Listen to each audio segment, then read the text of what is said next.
Hi everyone, this is Lada from astrolada.com, and today I'm here with world famous astrologer Robert Phoenix. Some of you might know him from Gaia Television. Hi Robert.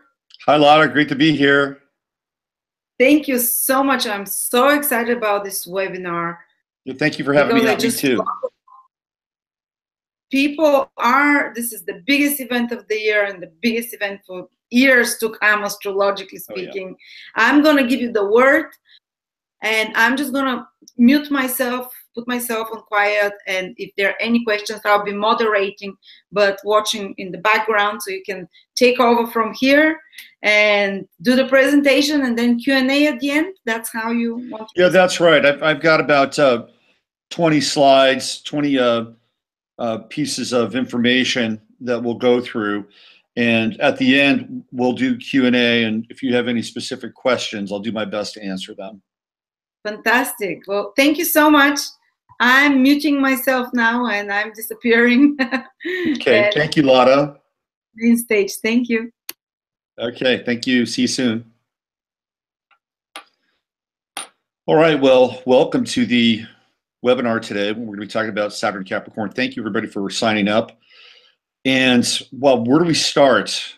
For those of you who don't know much about me, why don't I just go ahead and introduce myself? Maybe this is the first time you've had any real contact from me, so I'll give you some background. Some of you know me and have been hanging out with me and studying, working, communicating, dialoguing with me for quite a while. So here's the Reader's Digest version. I started to become a serious practicing astrologer in 2008, so this is my 10-year anniversary, 10 years of doing this. It's kind of mind-blowing in a lot of ways. And just to show you how surreptitious life can be, my journey with astrology started in 2008 with the presidential election. Now, I had a background in astrology and esoterica, and everything from tarot card reading, which I was a pretty successful tarot card reader back in the 90s. I had a fair amount of clientele from around the world, and I used to read for, like, semi-famous people, stuff like that. It was a fun time. I was also a phone psychic, and I'd been really interested in systems for years. And astrology had been one of those systems that was part of my toolkit, but wasn't on the front burner. And in 1998, there was the election between John McCain and Barack Obama, and all of a sudden, Sarah Palin is nominated as or named as the vice president for McCain, as his running mate. And I was kind of astounded. I'd never heard of Sarah Palin. I don't think most of America had either, just as most of America hadn't heard of Barack Obama. And I'd had a blog, and I was doing some stuff with it, but nothing really, super consistent. And I decided, hey, I'm going to look at Sarah Palin's chart and do an analysis on her chart, because the blog was pretty eclectic at that point. And I knew I wanted to use it as a kind of as a voice in some ways. So I put that chart up, my interpretation, and I'll never forget, I was on vacation with my, at that time, my wife and my son, and very young. And I put my computer on at the hotel, and I looked at my stats, and they were like through the roof. I'd never seen anything like that before. I was like, wow, this is something's going on here. So I found out where my hits were coming from, and there was an astrologer named Elsa who was quite popular back in that day. I don't know what happened to her. Maybe she's still doing her thing, but she was kind of like an early version of Lada in some ways. Lada's like Elsa, 3.0. But I was getting a lot of traffic from her website. So I decided, well, maybe this is something I should pursue and stay with this. And that's when it all started. And I didn't look back. And right around the same time, and this brings us into our discussion about Saturn and Capricorn as we transition and segue into it. Not long after that, Pluto enters the sign of Capricorn. And right before it enters the sign of Capricorn, in the last days of Pluto and Sagittarius, what do we have? We have the massive economic downturn and the meltdown and the housing crisis, the housing bubble, with negatively amortized mortgages and basically toxic debt. cancerous debt, which would never be able to be collected on, but tranched together, they had some value. But eventually that value could not be sustained. And what do we have with the burst of the bubble? And we had an absolutely horrific economic crisis. And this heralds the beginning. It signals the start of Pluto and Capricorn. And when that occurred, that really got my attention, because I felt like that this Pluto transit was going to be like any other Pluto transit that we had experienced, because it encompasses so much. And we'll get into a little bit of Pluto and Capricorn. We can't have a discussion about Saturn and Capricorn without talking about Pluto and Capricorn. But immediately, and this is something that we need to pay attention to, because we're really sitting on the porch of this transit of Saturn going into Capricorn at 0 degrees. We're looking at 13 days now on the 22nd. And by the way, the Saturn-Sun conjunction on the winter solstice is almost unheard of. I mean, the percentages are so minuscule of Saturn going into Capricorn on the winter solstice that we're really in kind of uncharted territory. I mean, you go back in time, you can't find reasonable examples, of this happening. So, we're going to be pioneers in some ways, and we're going to be part of history, and we're going to be writing history over the course of the next 6 years. Well, it's going to be 7, really. It's going to be the next 3 in Saturn and Capricorn, the 3 in Saturn and Aquarius, and then finally that resolution year, that 7-year cycle that comes out in Saturn and Pisces. So the next 6 years with that bonus 7th year, these 6 years are going to change humanity. They're going to change how we live. They're going to change how we fight. It's going to change how we relate. Governments are going to change. Alliances are going to shift. And I'll show you how this occurred during the last Saturn cycle in Capricorn and the amount of social upheaval that took place. It's kind of hard now to wrap our heads around what happened between 1988 and 1990/91. That's the last time Saturn was in Capricorn. Well, I'm going to walk you, as we go into this webinar, I'm going to walk you through that timeline. And it may be a little bit on the laborious side. You can always get up and take a pee or whatever. I'll still be here. But it's important to understand the cyclical nature of Saturn and Capricorn, because that will give us some idea as to where all this is going. Now, the reason I brought up the Pluto and Capricorn experience is because whenever a planet moves into a new sign, the intensity is full on. It is full on. And I've talked about this with folks before. I'll give you just a little bit of a, just close that. I'll give you a little bit of a summation as to the final degrees of a sign and how that operates and how we can begin to witness what's coming. Okay? So when we get to the final degrees of a sign, 27 and 28, really those are the key degrees, 26 to some degree. Maybe we go back to 26. So let's just go 26, 27, 28. When we get to those points, especially 27, 28, what happens is that the energy of the sign begins to what I call fluoresce, meaning that there is, it's almost like the burst of a supernova. Okay, it's not like the regulated pulse, of that 0 degree sun. No, it is all over the place. It is crackling. It is getting ready to literally implode. Okay, so when we get to those last degrees of a sign, there is an energetic wobble, and you can see what's coming. You can see what's coming with the next sign as it's revealed through that energetic wobble. I'll give you an example. In the final degrees of Saturn and Libra, and I'd like to bring this up as an example. The final degrees of Saturn and Libra at 27, 28, what happened? What did we see? Well, we saw this story come out of Pennsylvania about a football coach named Jerry Sandusky. And when I saw that, and I saw this, I actually was actually predating what was, or presaging what was going to come. And I knew at that point in time, with Saturn in Scorpio on the horizon, that we were going to deal with Saturn and Scorpio issues because they were starting to emerge in the final degrees of the previous sign. So what happened during Saturn and Scorpio? Well, we had the pedophilia networks start to become exposed. And that's still going on, by the way. And now we have Jupiter in Scorpio, and it's sort of taking over. It's expanding on what happened in Saturn and Scorpio.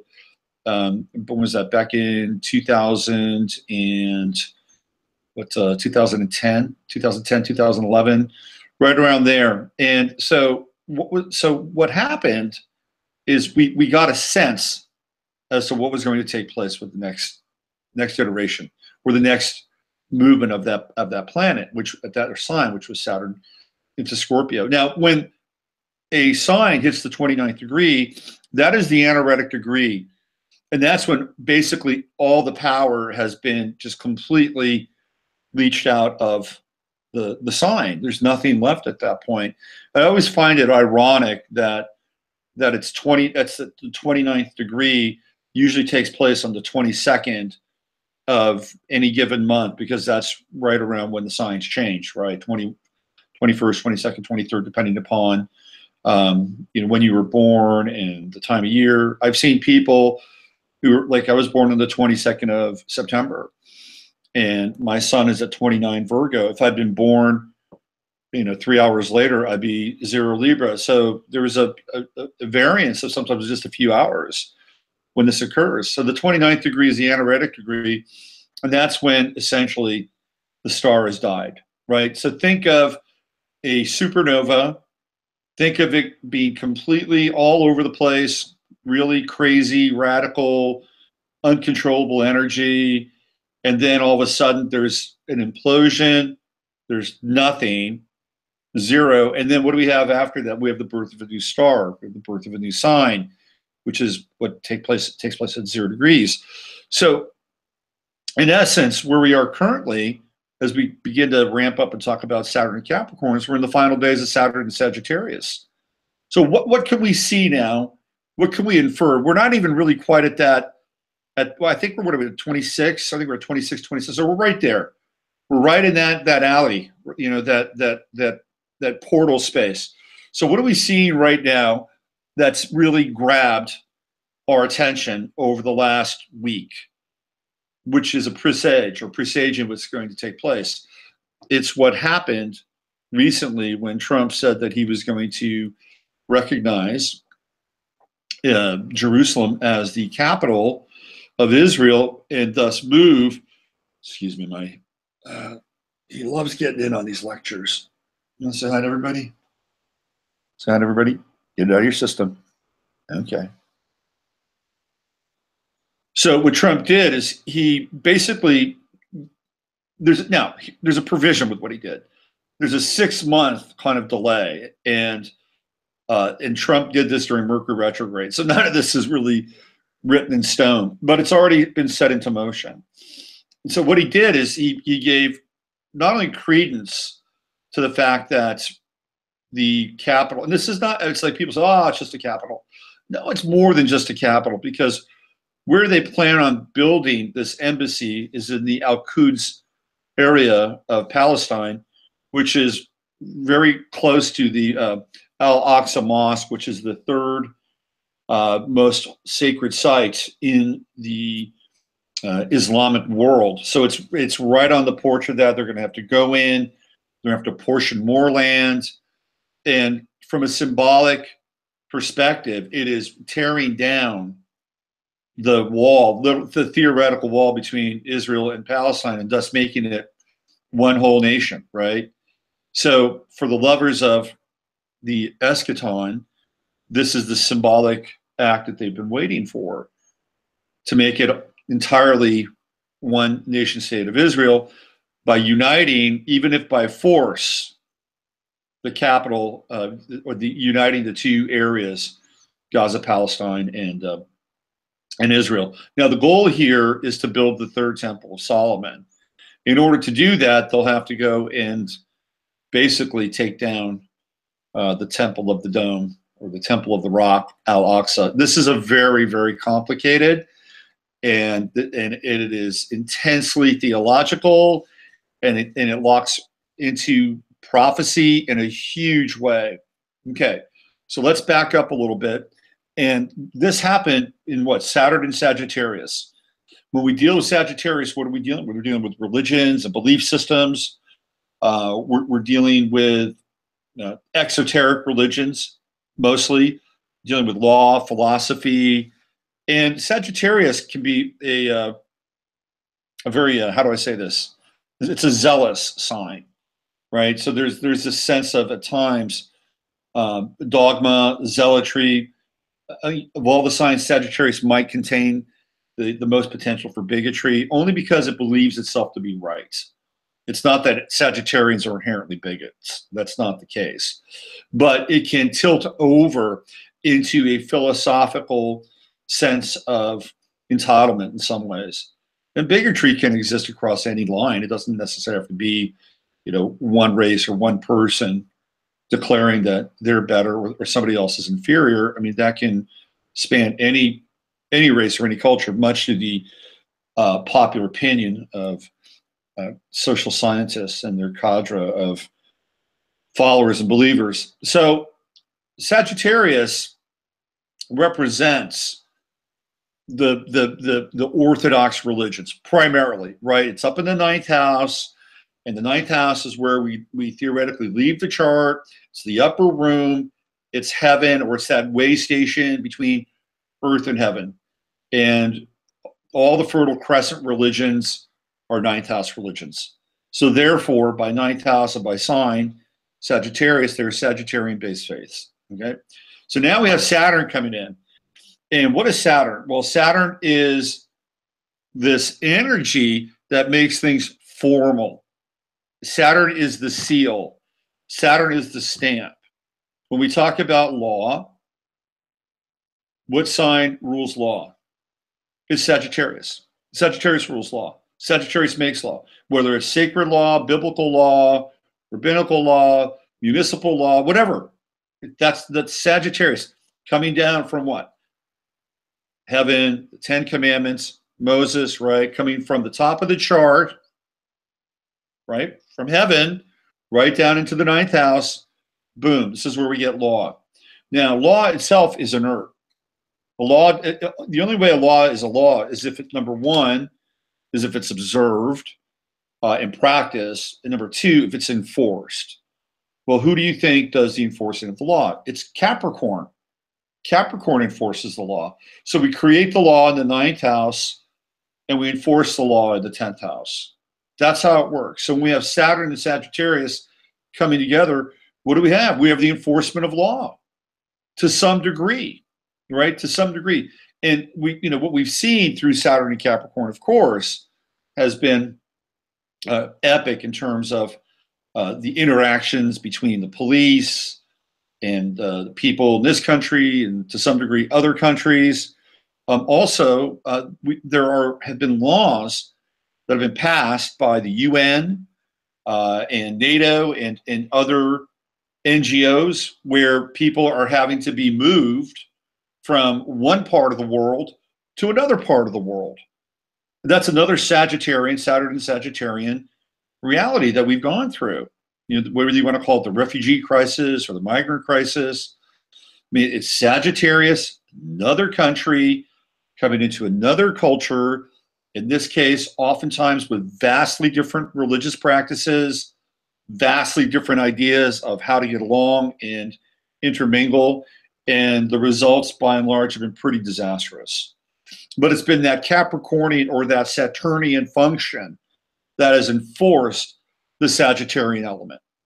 Okay, you see how this works. Without Saturn, there is no migration, right? Without the UN, a Saturnine body, without NATO, without the EU, all 10th house, all Saturnian bodies, none of this happens. Without the United States, none of this happens. it's still inert. All the best efforts and all the best intentions, without the proclamation and the declaration of law, and by, of course, the fiduciary exchange, because countries are getting money to take these people in. Okay, so there's another example of Saturn in relationship to Sagittarius, and we're going to get into the Saturn and Capricorn piece. I want to show you how it works and where we are now. What's going to happen is that all of these actions and all of these activities that are taking place in Saturn and Sagittarius are going to impact Saturn and Capricorn.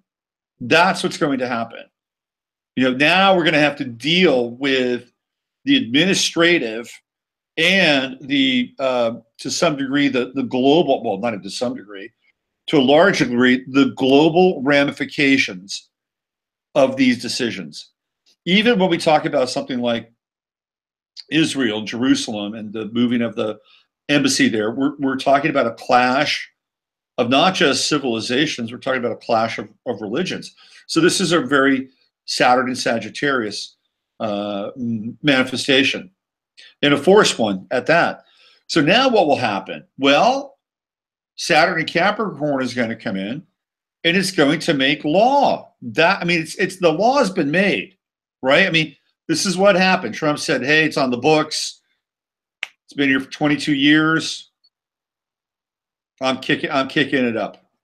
I'm kicking it up a notch." So what will take place after this will be some formalization with Saturn and Capricorn. This is what will occur. And it's going to be through that formalization that there will be a trigger of events, excuse me, that will flow, or maybe not flow, but be catalyzed out of this situation. So hang on to your hats. You're just starting to get a preview as to what's coming. And this is at a macro level. And of course, the macro affects us. And we'll get into the micro, we'll get into you and how this will affect you. But we cannot have this discussion without setting the table at the macro level. Because number one, economically, there are impacts and it will affect us. Whatever happens over the course of the next 3 years, economically, I guarantee you that it's going to be a very, very different kind of time than we've experienced. And I'll touch a little bit on Uranus and Taurus when we get down the path here, and the rise of the cryptocurrencies and how that is going to affect everything. There's a month in 2018, August, which is a pretty significant month. We'll talk about that when we get down the line. So I'm just trying to set the table for you to understand that where we are and where we're headed with Saturn and Capricorn, the stage has already been set with Saturn and Sagittarius. All these things that have been kind of floating around, religious freedom, the freedom of expression, the freedom of the right to protest, the Iranian Aries explosion, the explosion of the individual, the awakening on the left, the awakening on the right, the awakening of the black, the awakening of the white. I mean, all that's been taking place too, as well. So it's all coming in now. It's all coming into this funnel, this hadron collider of celestial influence in our participation with it. So why don't we get started on some of the slides, and I'll here we go, and we'll get this party started. Okay, so do I want the entire screen or the application window? Why don't we go entire screen? Let's do that. Okay, so I'm sharing the entire screen now. You're seeing our friend. And then here's what I want to bring up right there. I bet you can see that. I don't want you to see my other stuff, though. Not that I have anything salacious. I removed that already. Hold on. So we're going to work out the bugs here. Just give me a sec. All right. Okay, here we go. Saturn in Capricorn, 2018 to 2020. So it's really the end of 2017 and then the end of 2020. So we're going to call 2018, 2020. and it is a time of social upheaval. We're going to be talking about this period and the period that follows for centuries. I'm telling you right now, you are living through history in a way that very, very few people have experienced. It's a really incredible time to be alive. If we can step out of fear, and there will be some fear during this time, because what does Saturn do? Okay, first of all, Saturn represents Chronos and time, right? This Saturn. We'll get into more of this. Saturn represents Chronos and time, meaning that it can go backwards and forwards in time. When we talk about a sign like Cancer, Cancer is primarily always looking back. That's the opposite sign of Saturn. Cancer is always looking back. Saturn / Capricorn, and Saturn in general, because Saturn is Chronos, the lord of time, moves backwards and forwards. And it looks to the past and looks to the future. Okay. So in the future, we're creating future history. This is so every single day. And we've seen this over the last year. We've seen it happen every day. We wake up and there's, either some incredible event taking place, or somebody's having to pay the piper and be persecuted.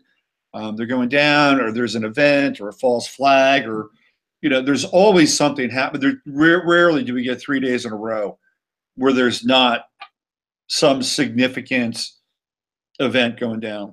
So we're in a time of social upheaval. And one of the things that we're going to have to understand, learn, and practice during this Saturn transit, is personal discipline.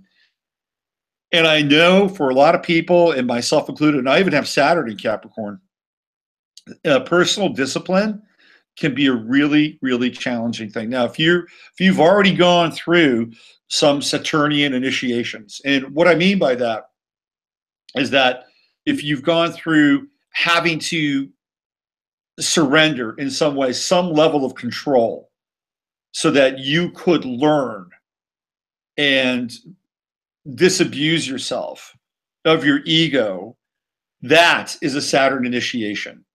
And it could be studying, could be learning something. When we go into something, do we know immediately what to do and how to do it? No. That's why they call it a learning curve. Excuse me, he really wants to just be involved. So we call it a learning curve, right? This is a Saturnian effect. Why? Because theoretically, you go what? Up and to the right. That theoretically is your ascent towards learning. And when we talk about Saturn and we talk about Capricorn, we're talking about ascent. Okay, we're not talking about ascension. We're talking about ascent, physical ascent, moving step by step by step by step by step up a mountain. Okay, so personal discipline is going to be of the utmost over the next 3 years. Wherever Saturn is showing up in your chart, that's the area of your chart that you're going to have to what? You're going to have to master that area, okay? And I'm going to be really frank. I don't think we have a lot of time to mess around anymore. It's like, oh, I'll get that lesson somewhere down the line. I'll just I'll take a couple weeks off. I'll take a couple of months off. I don't have to deal with that right now. No, that's not true. I'm sorry. Because when we get into the Saturn and Capricorn, what are we talking about? We're talking about time. And this is a time where things are going to end. When we get into Saturn and the last run of Saturn in Capricorn from 88 to roughly 9091, you're going to see just how dramatic those endings are. So I'm not trying to peddle fear here, but I think we have to understand that the world that we're living in now is going to be very different than the world we're going to be living in at the very least 2 years from now. So it's really time to get prepared and to understand what that means. So personal discipline is going to be the medicine here. This is going to be the medicine that's going to get you through this time. And that can be anything. It doesn't necessarily mean that you've got to do yoga, 7 days a week, 90 minutes a day in a hot box yoga room. Doesn't mean that. But it does mean that there needs to be some form of discipline that's practiced. Maybe it's with your diet. And you decide that, okay, I'm going to have a diet that has less inflammatory foods. Practice that discipline. Because if you can do one thing, if you can master one thing, then according to the Saturn catalog, the Saturn owner's manual, then you can move on to the next thing. And then you can move on to the next thing. And then you can move on to the next thing. It's like climbing the pyramid. And you get to the top of the pyramid, and you've reached the peak, you've reached the pinnacle, which is another image of Saturn. So personal discipline is going to be of the utmost. That doesn't mean, again, that you have to, wear hair shirts or whip yourself, or you don't have to do that. But there has to be a baseline. There has to be a baseline, because I'm going to tell you that in Saturn and Capricorn, you are going to be in competition. Okay? You're going to be in competition. What are you going to be in competition with? Well, you're going to be in competition with corporations. You're going to be in competition with social systems. And some of you may be okay with that. Some of you may not be okay with that. So in order to align yourself in a way where if you decide that you don't want to consent to being a part of a corporation or some kind of, super aggregate corporate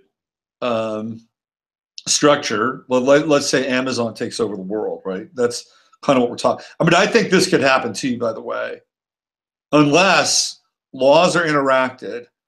I can easily see that the majority of the infrastructure in this country and potentially most of the world will be run by about 3 or 4 companies. And that's going to be this super aggregation of Saturnian Capricornian forces. So if you don't want to be a part of that, then you have to have some level of personal discipline. And that personal discipline can extend into learning new skills. That personal discipline can extend into hanging out, connecting, and bonding with other people who have the same type of discipline, who want to forge a future. What's happened with us is that we have been intoxicated by capitalism and living in a place where stuff is pretty cheap.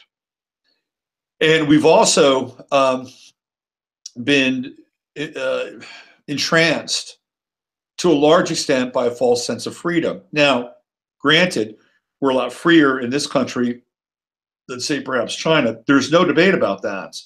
But there are even limits of that. So essentially what we've kind of been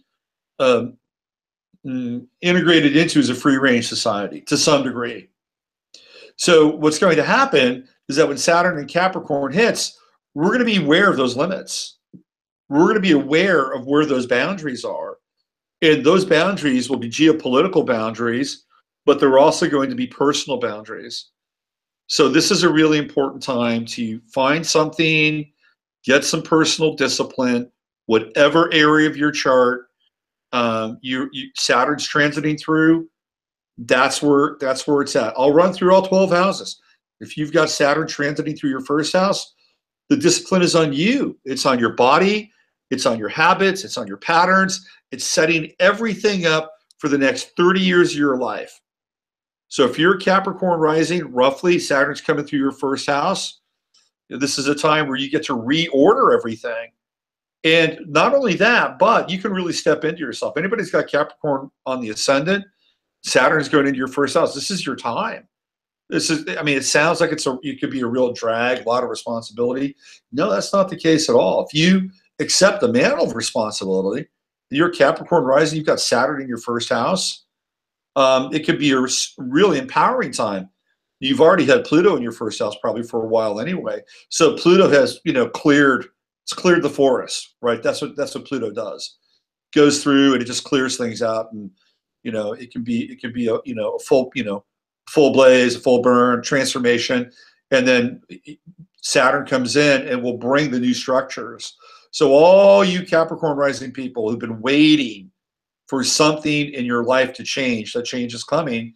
And again, it is not the lightning bolt of Uranus. It is not the laughing, drinking, jovial, everybody gets a piece of the pie Jupiter.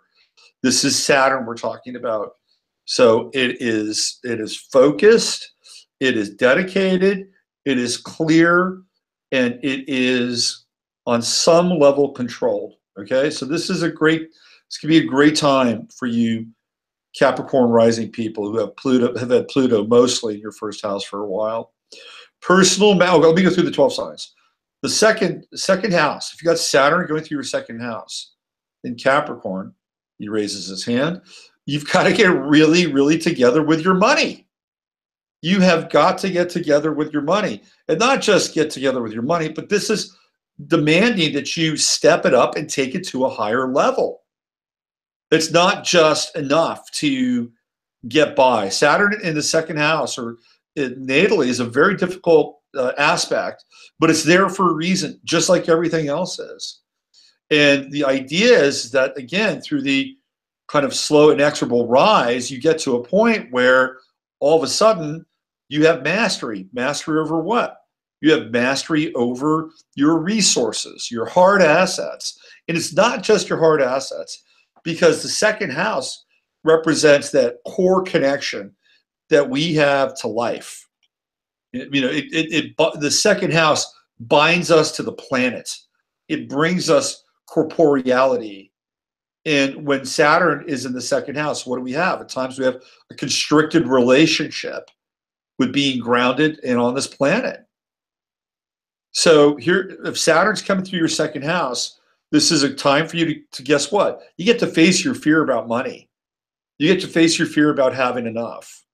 You get to face all those fears, and you get to work on them, and through proper and disciplined action and order, you surmount them. And the thing with Capricorn, okay, now remember I said that Saturn looks backwards and forwards in time, because it does, right? If Saturn is the gateway to the outer planets, but it's also the gateway to the inner planets if you're coming from Uranus, Neptune, or Pluto. So it is this way station between the inner and the outer, and the major and the minor. However, that said, what does Saturn and Capricorn primarily do? What does it do? It looks forward. It looks forward. Capricorn is not given to looking back. Saturn is the Lord of time and can do that, but that is not the essence of Capricorn. Looking back would, to some degree, represent a level of sentimentality for Capricorn. And I'll give you a hard-edged, cold example. Let's say, and this is where Capricorn gets a really bad rap, okay? Let's say you are the new CEO of a company, and that company that your CEO is bleeding cash. What's the first thing the CEO does? He cuts the workforce. There's no sentimentality. Now, I'm not saying that's a good thing. Sometimes you have to cut the workforce. And people say, oh, well, we used to be such a family-oriented company. You know, we used to do all these things, and we were all connected. And yeah, well, you're losing $5 million a year. That's not working anymore. So Capricorn comes in and clinically prunes what's taking place. Okay? Why? Because Capricorn is looking to the future. It is looking towards becoming profitable. Why? Because if it's profitable, then there can be more money for the greedy shareholders of the company. No, I'm just kidding. No, if it's profitable, then theoretically they can hire more people again, and then have the cycle begin anew. And to some degree, that's true. Sometimes, you know, they do get into, you know, like Mitt Romney. He's the worst version of this. And he would go in and he would buy companies, and he would have no desire whatsoever to turn them around. He would just begin to salvage the companies. That's the most negative version of Capricorn. So let's say, for instance, Capricorn does have an investment in generation, in continuity. Then that's what they would do. They look forward, right? It looks forward. It's not looking back. Now, you may look back at a certain point in your life via this Saturn transit to learn what happened, but you can't hang out there. So in the second house, it's about moving forward. It's all about moving forward for every sign and every Saturn and Capricorn in every house. So, but it's not about looking back. This is a time where we're going to, this is part of that personal discipline.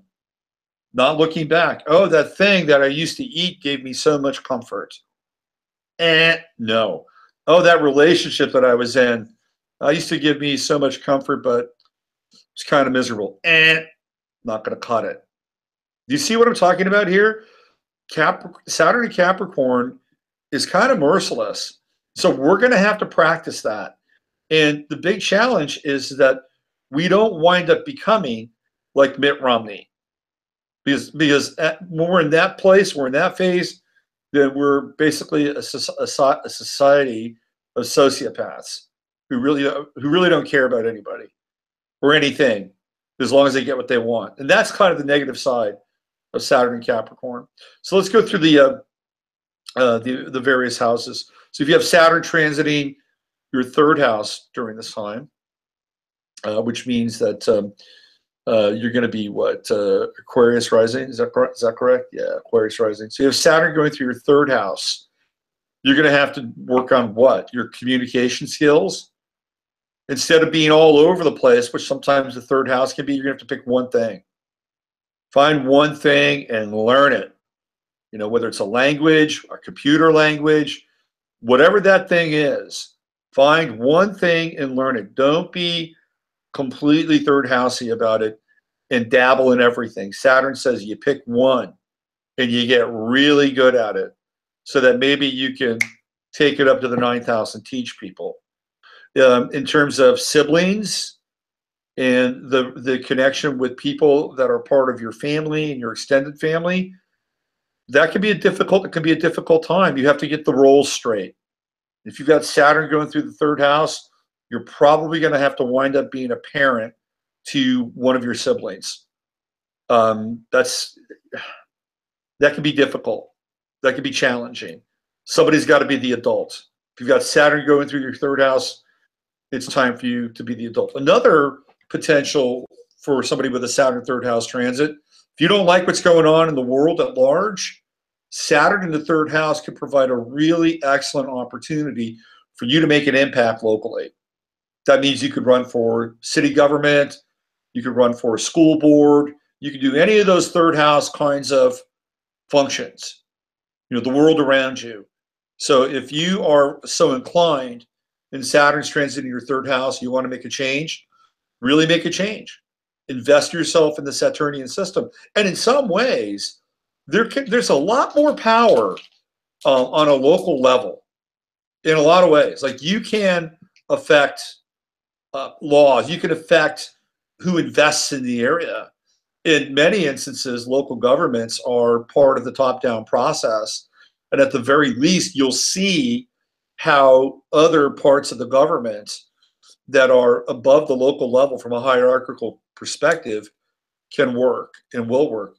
So if you don't like the world and you've got Saturn going through your third house, plug in, do something about it, change it, okay? Study one thing, master it. If you have to deal with siblings, be the parent. Somebody's got to be the parent.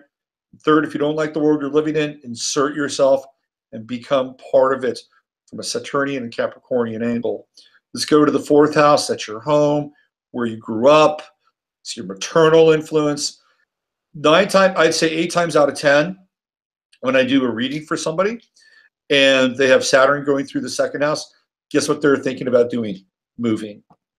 They're thinking about moving. Why? Well, for a number of reasons.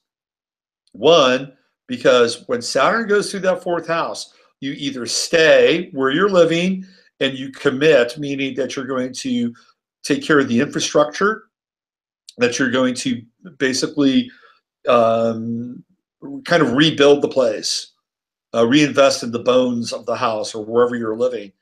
And therefore, you'll be there for maybe another 30 years until the Saturn cycle comes around. Or you take your Saturnian intention with because something needs to take place in that part of the chart. There needs to be a sense of renewal. Maybe sometimes the house is too small. You realize there are limitations with where you're living, which is, very often the case with the Saturn fourth house transit. So if Saturn's going through your fourth house, I would say you really want to think about where you're living and where you want to spend the next 30 years of your life. In some cases, with Saturn in the fourth house, there's a very good chance you may have to deal with one of your parents, primarily your mother, especially if you're a baby boomer or even Gen X. You'll see that the parents are getting older, and a Saturn fourth house transit could be kind of intense. For somebody who has a mother that's ailing, you may have to bring your mother into your home, or you may have to find your mother a home, or this is another aspect of Saturn in the fourth house. So we're dealing with the influences where we grew up, where we're living, where we call our emotional foundation and base, aka home. Saturn in the fifth house is not a lot of fun. If Saturn's transiting through your fifth house, you're going to have to deal with, number one, your children. That can be tricky. There's intensity. You've got to really step up and play the parent. A lot of times a child will lean on you during a Saturn fifth house transit, and it won't be fun. If you've got a kid that's 25, 26, 27 years old, and they're still asking you for money when Saturn's going through your fifth house, you're going to have to finally be that Saturnian entity that says no more. The Saturn steps up and becomes the hard parent going through the fifth house. And it's not always a fun exercise, to be honest with you, but this is what Saturn does. It's what Saturn brings. Now, if you are looking, sometimes when Saturn goes through the fifth house, so sometimes people can, this is one of the interesting things about Capricorn and going through the fifth house. Sometimes people can become parents later in life with a Saturn fifth house transit. And it could be out of the blue, or it might even be something along the lines of, let's say you're retired and you're on the between 63 and say 70 years old, and you say to yourself, well, we're retired. Why don't we adopt? Why don't we bring in a foster kid or something like that? I mean, that's from a Saturnian and Capricornian kind of position. But there can also be the biological late birth with Saturn and Capricorn in the fifth house. It's an interesting transit to that extent. Will it be easy? No. Saturn's never easy, but it could be interesting and well worth it if it does occur. The other thing that Saturn and Capricorn transiting the fifth house can relate to, and this is the part that I get excited about, is that you can find something that you love with a Saturn fifth house transit and get really good at it. Okay? Which means that, guess what? You don't go out as much. You don't spend as much time in diversion and other forms of recreation. You get super focused about a hobby, about a passion, about a pastime, and you can just drill down into that thing for 3 years or thereabouts and get really good at it. That's the kind of personal discipline that pays off. And all of a sudden, guess what? Saturn goes into your sixth house, and you have a new avocation. But you do the work with Saturn in the fifth. One other example of Saturn through the fifth, in terms of emotions, it's not, like if you're looking to fall in love with Saturn transiting your fifth house, first of all, there's a good chance it could be with somebody who might be older. Sometimes it could be younger, but older with Saturn in the fifth. And the type of emotion is not going to be skyrockets in flight, afternoon delight. It's not going to be that. It's going to be much more mature, to people connecting, understanding their position in life. But it's the type of love or the type of emotion that can grow over time. That it's almost like an arranged marriage in some ways. Saturn in the fifth house. So Saturn, it's not the best transit. There's you know, but what we're trying to do is contextualize Saturn in the fifth and giving you some tools, because when we apply ourselves with Saturn, it is no longer the devil, right? Because we'll get into this, because Saturn is Satan, it is the devil. And we submit ourselves to some degree and condition of hell. If you've ever had to do something you don't like, you've had to do it over and over again. I'm not talking about something that's debasing. It's something that you theoretically need to do. But ultimately what happens is that you let go and you submit to the process. And then guess what happens? You become a master at it. And no longer are you beholden to Saturn and the chains of Saturn. Let's go to Saturn in the sixth house. If Saturn's transiting through your sixth house, then you're going to have to deal, number one, with health. That's a health issue. You've got to check in, right? You've got to get that check in with Saturn in the sixth. You got to check out your bones and your back and, you know, all those sixth house issues, your guts, your intestines, all related to Virgo in the sixth house. That's first and foremost. Number two, it's all about chipping away with Saturn in the sixth. Okay, so if we take the Saturn fifth house transit, let's say you've had Saturn in the fifth house in Sagittarius for the last 3 years, you've been working on something, and now you want to become a professional, you want to get paid for it, then you hang out your shingle and then you do it every day. Because that's, and the rewards of Saturn in the fifth are not immediate. They're not immediate, you know, but they can be very gratifying if you take your time and you go step by step by step by step by step by step. And by the time Saturn gets out of your sixth house, you've gone through a significant passage. There's a tremendous level of maturity in owning your own material, owning your own output, owning your own ability to be of service to yourself and to others with the Saturn transit. But again, it's not going to happen overnight. You've got to put the time, you've got to put the effort in.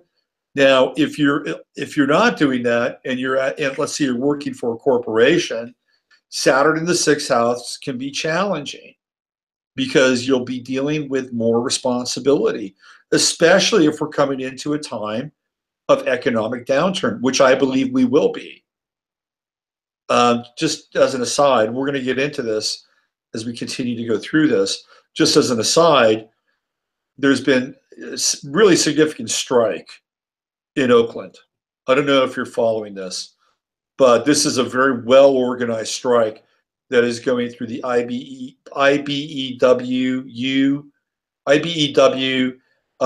teachers, city employees. And remember what we see at the end of a Saturn cycle in Sagittarius is the precursor to what we're going to see. So we're going to see strikes, really significant strikes. That's going to take place. Just wait. It's coming, okay? So there's also going to be downturns.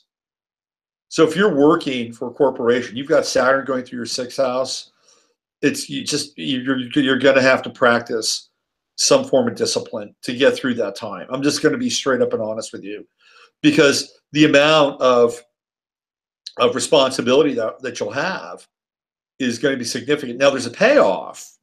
The payoff is you might actually get promoted with a Saturn Capricorn transit of the sixth, but it'll either happen at the beginning or the end.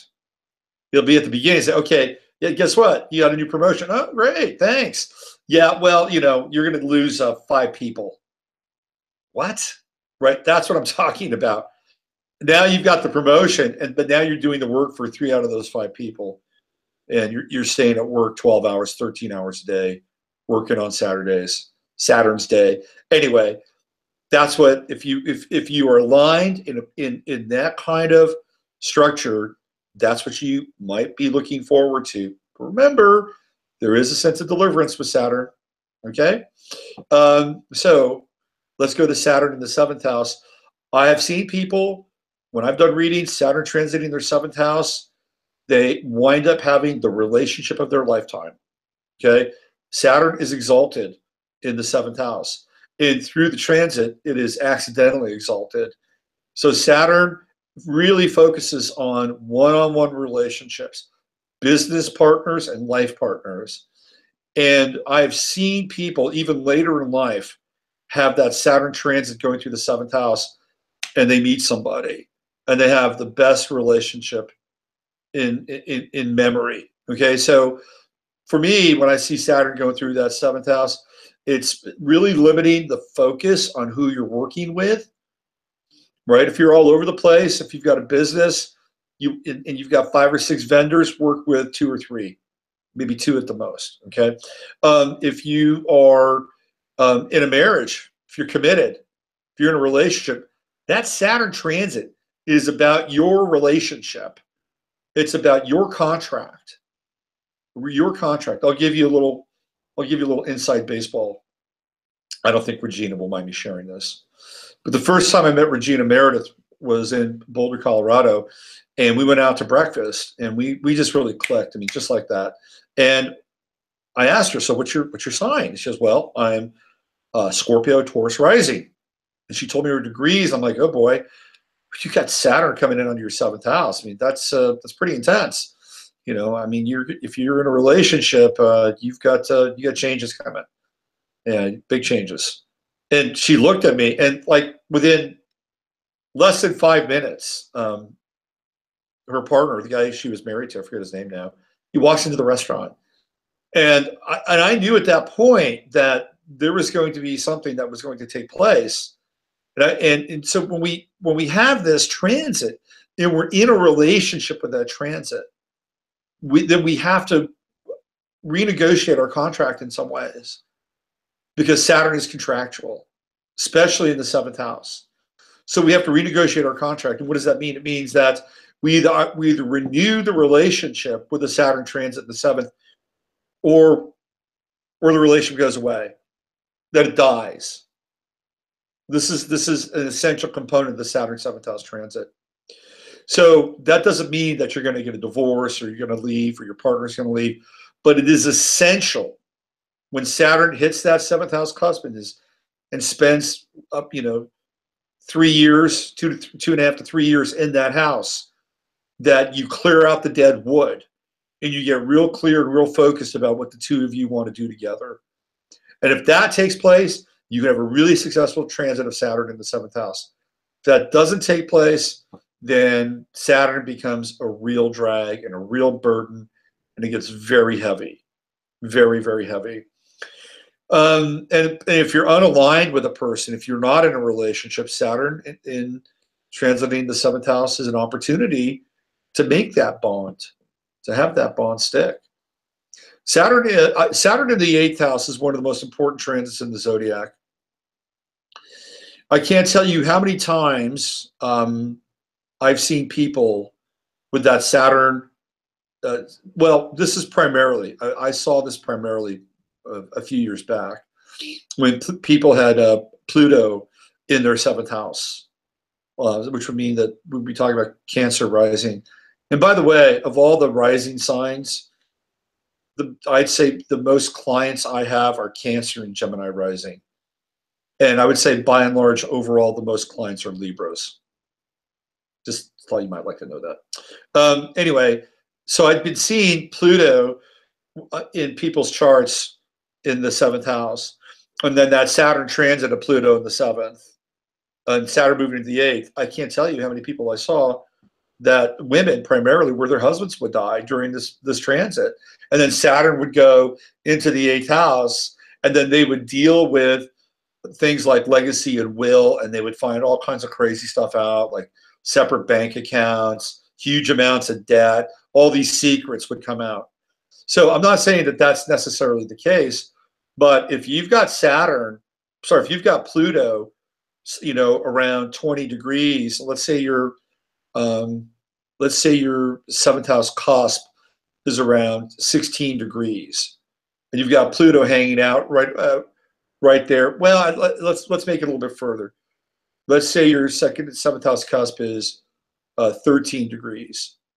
And then you've got Pluto right now at 16, 17, 18.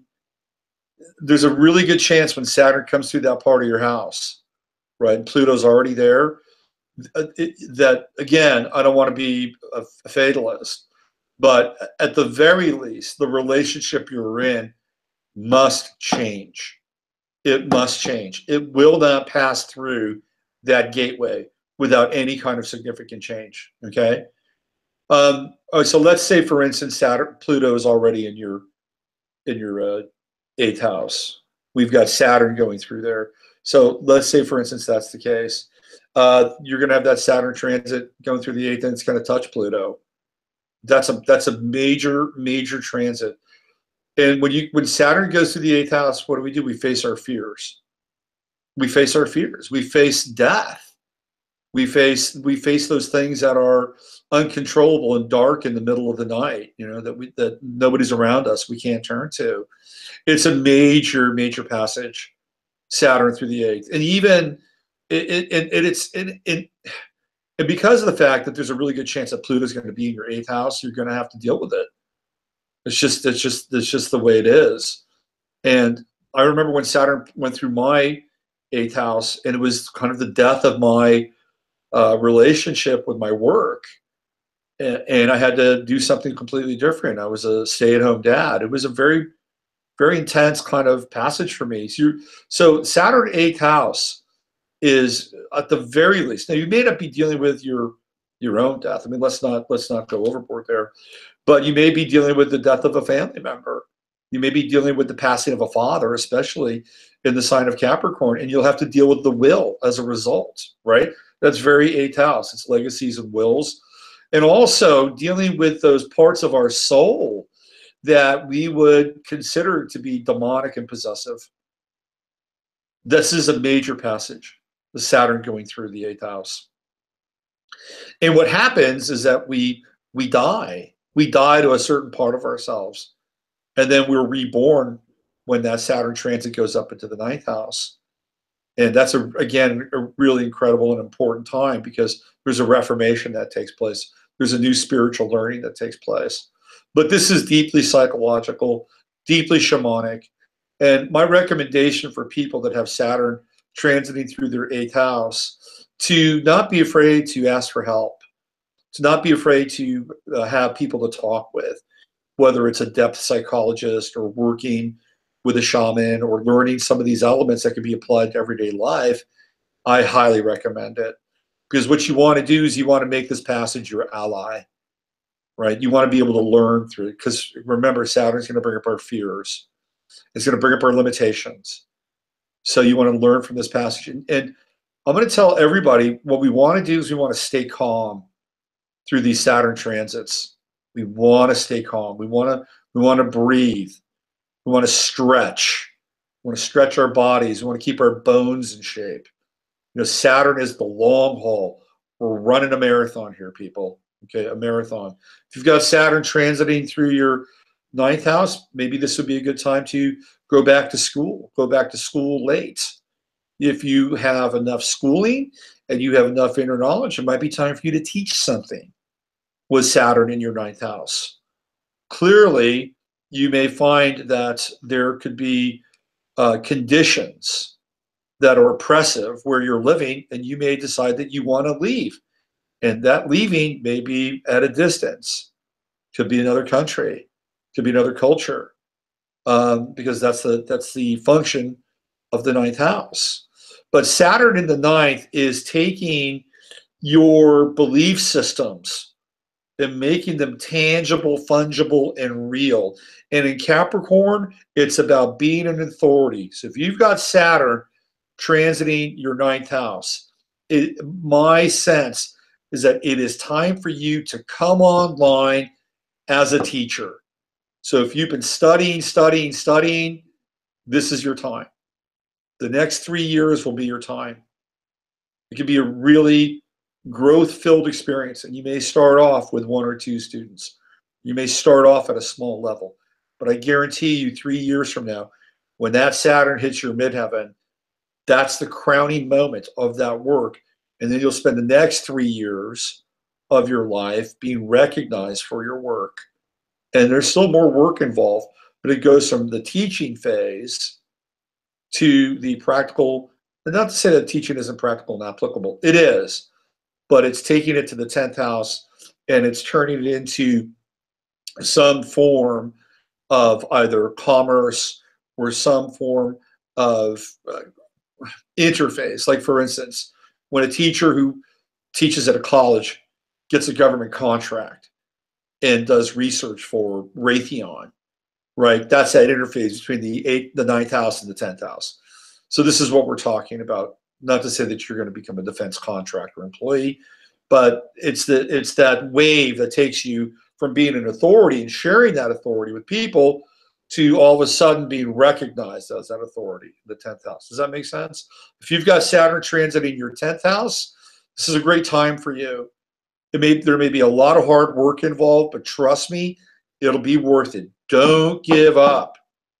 Don't give up. Whatever you're doing, if you're in a corporate gig, it's a time for you to deal with higher levels and structures of power. If you have your own business, it's a time for you to assume a greater mantle of control. For some people, the influence of the father really comes through with the Saturn 10th house transit. You may have to deal with, how your father has influenced you for better or worse. And we get both. We get both with our parents. So this is there could be, but when Saturn went through my 10th house in Virgo, that's when everything took off for me astrologically and doing the work. So just keep that in mind. And if you've got that, just keep plugging away. Just keep plugging away. Saturn in the 11th house, what does it do? It limits friends. You pair away friends. You don't have as many friendships during that transit, but guess what? The ones you do have are loyal and true, thicken through to the end. Also, if you are a facilitator and you run group experience, it's a great time for Saturn to be in your 11th house. Because when we see Saturn at the top of the chart, we begin to understand that there's an application of a certain type of mastery. So this could be a really great opportunity for you to be an authority with Saturn transiting through the 11th house. You also might deal with the limitations of groups. Let's say you've been part of a group for a very long time, and all of a sudden you realize that they've turned into a bunch of egotistical a-holes. You don't want to be around them anymore. So guess what? Say la vie to the group. Because there's some level of, how do I say this, standard that's not being lived up to with that Saturn transit. Or you may find that the strictures of Saturn going through that part of the house or that part of the chart with groups might be too much. Like all of a sudden there's new rules and new things you got to do, and it's like, I can't handle this. I'm not into it. I want to go start my own group. Saturn in the 11th house. If you've got Saturn transiting your 12th house, again, one of the most important transits of the zodiac. It represents a 30-year cycle that's taken place from the last time Saturn's been in that part of the chart. And everything that you have not resolved during those past 30 years gets stored in the 12th house. The 12th house is like a living Bardo. And when Saturn goes through there, guess what it does? It extracts it. So you're dealing with the last 30 years of experience, especially as it relates to Saturn, Capricorn, fathers. You're dealing with structures, government, corporations. It's a very intense transit, but it's not necessarily a bad one. I think it's one of the most important transits in the zodiac. And for everybody, it's different because you're getting into that 12th house and it's really, really, really, really deep, right? It's like so deep and secret that nobody else really understands or knows to some extent. So Saturn Capricorn transit, I mean, to me, it's the mystery of the father. It's the mystery of the father that's revealed. It's the mystery of the father's influence on one's life, and dealing not just with fathers, but father figures and husbands and bosses and all those Saturnian kinds of things. And you may find out you've come up short in some ways. And it's not necessarily a bad thing, but you get to release it. And that's the beauty of the Saturn transit of the 12th house. You get to release and bless and release and bless and release and bless. And so finally, you have essentially cast off the demons. You've cast off the devils, the unlived life forms, or the unconscious life forms that have attached themselves to you for the past 30 years. And then you get to start fresh and anew with Saturn hitting your ascendant, hitting the first house, rebirth, renewal, repatterning. Okay? So we've just gone through all 12 houses. And I know that somebody, I know that we've got some traction here. We've got traction. We've hit your Saturns. And what comes out of all of this? Personal mastery and power. Personal mastery and power. At the end of this Saturn cycle, if you apply yourself, you will achieve personal mastery and some level of power. Okay?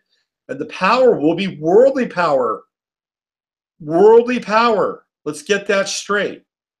And that's not necessarily a bad thing. If you have resources, you have theoretically power, right? You have the power to move about. If you have resources, you have the power to help people. That's not to say that you can't be engaged in some form of the miraculous where money and resources aren't involved. You know, to think that you've got to be Bill Gates in order to help people is a fallacy. You can help a person any single time of the day if you want, right? That's part of it. But what I'm talking about is the ability to affect change in a different kind of way. So you accumulate resources, right? Through what? Discipline, and they represent to some degree an act of power. It's not just resources. Whatever takes place, wherever Saturn is showing up, you will have some degree of power that you will have exerted or will exert from that point forward in that part of your chart. And if it's the 7th house, it's shared power with another person, right? The two of you work on and build a relationship together. Okay, let's move on. There's a lot to get to, and I don't have any plans, so we're gonna be going through quite a few slides today. You're gonna get your money's worth, okay? I promise. All right, so let's bring up another slide here. And what do we have? Let's go. Let's go here. Let's see if we got set to. Let's see. Let's do this. Let's grab this.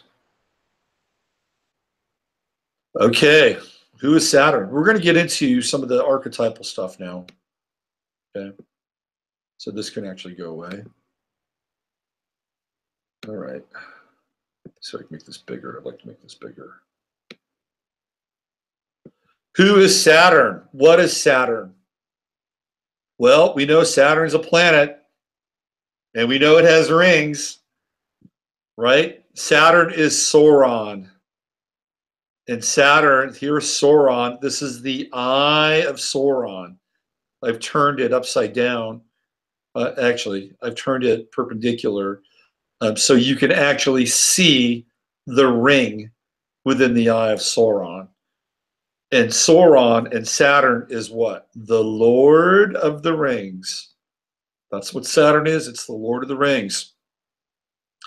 And we're dealing with not just the astrological or the celestial implications or the cosmic implications of Saturn. We are talking about deep archetypal, mythological, occult, and magical application of Saturn, which you're going to see.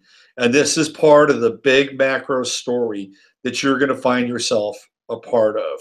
Okay. So what do we have in the Lord of the Rings? Sauron is this entity that's invoked, and it is the destroyer of worlds. The destroyer of worlds. And it is through the quest, essentially, in dealing with things like what?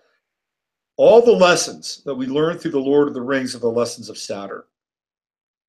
Temptation, the ring, Gollum, right? Discipline, commitment,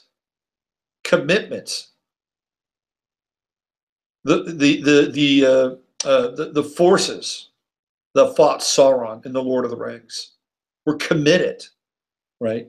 We also have a bit of betrayal in the Lord of the Rings, which we see sometimes with Saturn and Capricorn, where people sell themselves out for a quick fix, or the cheap thrill, or the distraction.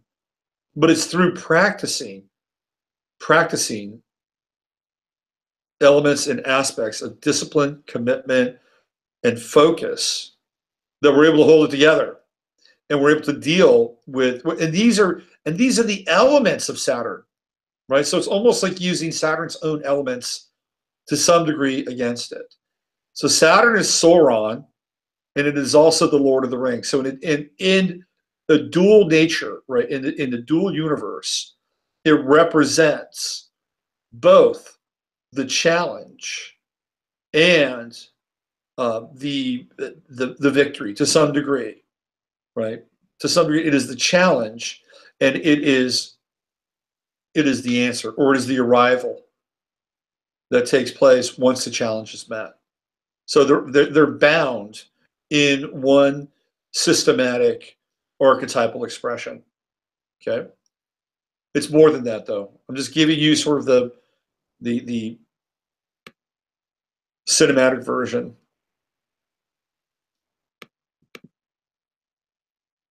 Saturn is also the black hypercube. So here, when we get into Saturn, we're getting into we're getting into Saturn worship.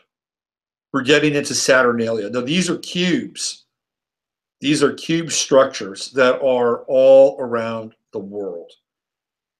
Okay, that's Santa Ana, California. That used to be a record store in Santa Ana.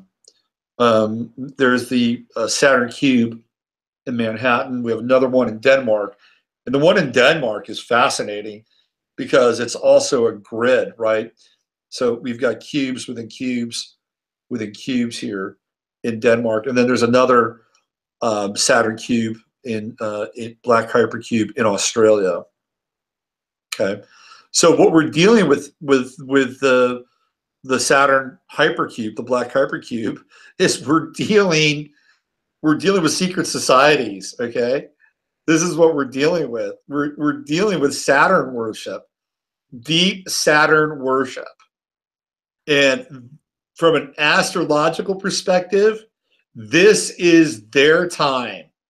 Okay, this is their time. They have the next 3 years circled on their calendar, because this is when their level of mastery can be applied to this world, and they become theoretically the lords of this world.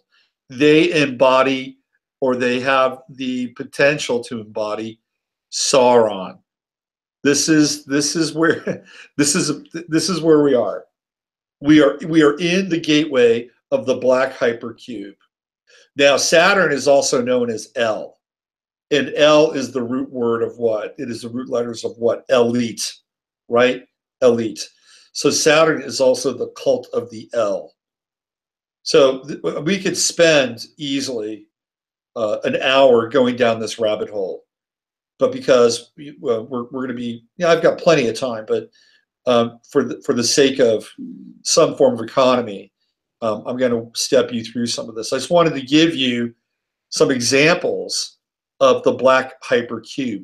Now, recently, you may be familiar with the company that was hired by Harvey Weinstein to basically take care of business with some of the women that were accusing him.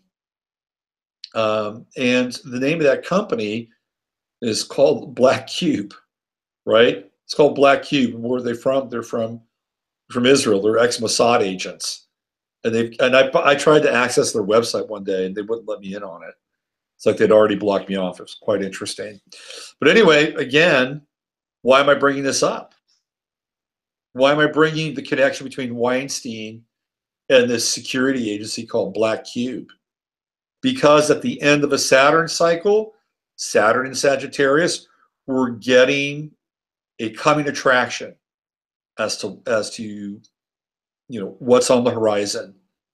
So when the black cube surfaces in relation to Weinstein, it is a call that the black cube and the cult of the black cube is also going to emerge. And the black cube is a prison. That's what it is. It's a prison. And we live in a Saturnian world. Look at our living structures. They're cubic. They're not black, but they're cubic. We live in a Saturn-based world.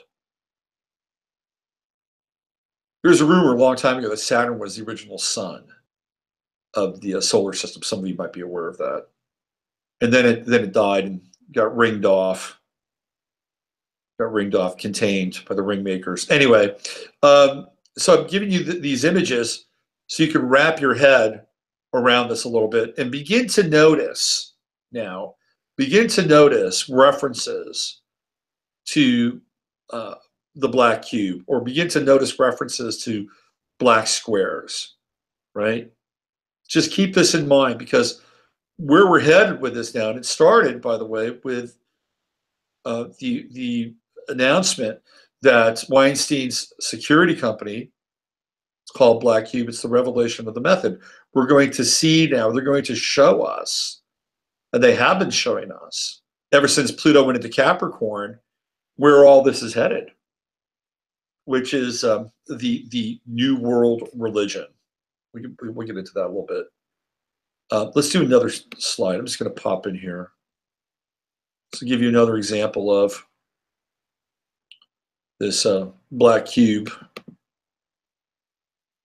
Here we go. This is, let's pull this over here. This is the 9/11 Memorial Pool, which is also a black cube. Can you see it down there at the bottom? So it's a black hypercube, and it is sitting in this pool of illuminated water. And everything about the 9/11 Memorial and the One World Freedom Tower is connected to the cult of Saturn. It's if you look at the proximity of the Statue of Liberty, who has the initials SOL, by the way, Sol, which is sun. It is facing, if I'm not mistaken, it's facing directly to Mecca, right? And that's just outside of the 9/11 Memorial, 9/11 Lower Manhattan. But anyway, here we have the black cube. We have the black hypercube located right there at the base of the One World Freedom Tower. So they couldn't leave it out. They had to bring it in somehow. So what they've done is they've turned this into a portal, okay? And everything about the One World Freedom Tower screams of hyperdimensional architecture. And we can get into another segment about that. Maybe not today. Well, I don't know. Maybe I'll talk about it on my website. But I just wanted to give you another example of this Saturn cube, or the black hypercube, that we're dealing with as an image of Saturn. Okay, let's do another one.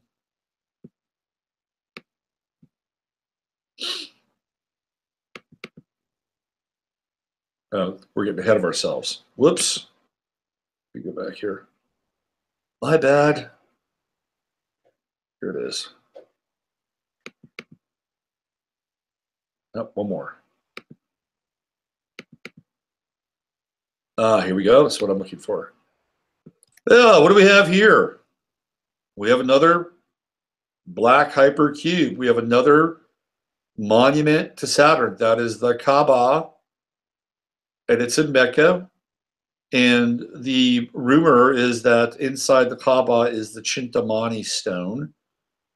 I was talking about this last night on Ra Castaldo's radio program.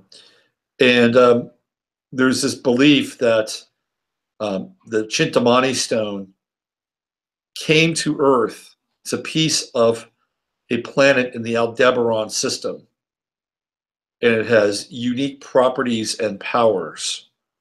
And as a result, has been canopied and tented in the black Saturn cube of Mecca, the Kaaba, you can see the background. You can see the Twin Towers, right? There they are.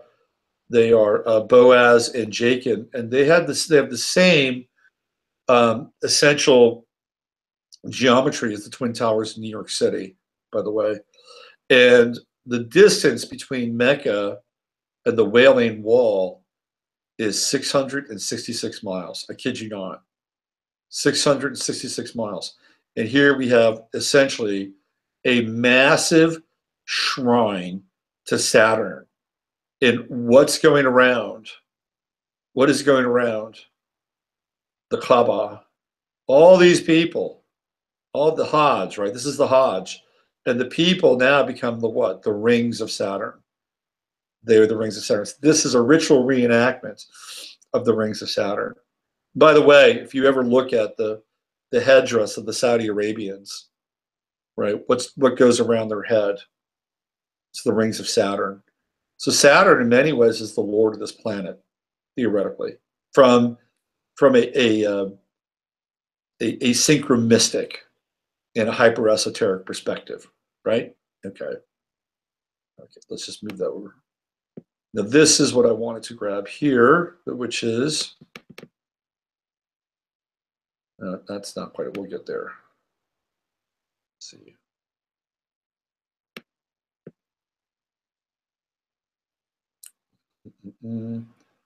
So let's see. Yep. Give me one sec. Just had it.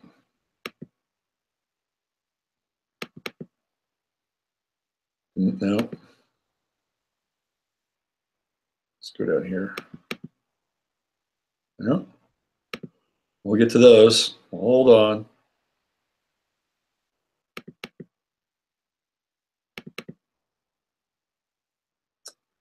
The image I wanted to show you, I should have just named it Baphomet. Saturn or Capricorn. Capricorn is Baphomet. Let's see. I got to find it now. Where are we? 5 here. Let's see. Let's go here. Here we go. Here's our friend Capricorn. This is an illustration by Eliphas Levi, an alchemist, magician, occultist. And here, Capricorn is represented as being essentially transgender. Those are breasts. Those are female breasts. Those are not very powerful pectoral muscles. As a result of this, Capricorn Baphomet is hermaphroditic. And so you wonder why we're going through this period where transgenderism and identity and the merging of the masculine and the feminine is the scientific inversion is taking place. Well, it's because it's a ritual. It's a cultural ritual to Baphomet. How do we arrive at the resolution of duality? We have the blending of the masculine and the feminine. We have the blending of the beast and the human. We have the blending of the sacred and the profane. This is, in some ways, the alchemical formula of the occultists and the high-level lodge members. And what they want to do is they want to recreate the planet on a physical level so it represents their idea of resolving duality. So when we get into the transgender model, what they're essentially doing is they're creating the image or recreating the image of Baphomet, and then thus resolving this duality issue. But of course, it's not the same thing as resolving it from a spiritual level. It's through applied science that it takes place.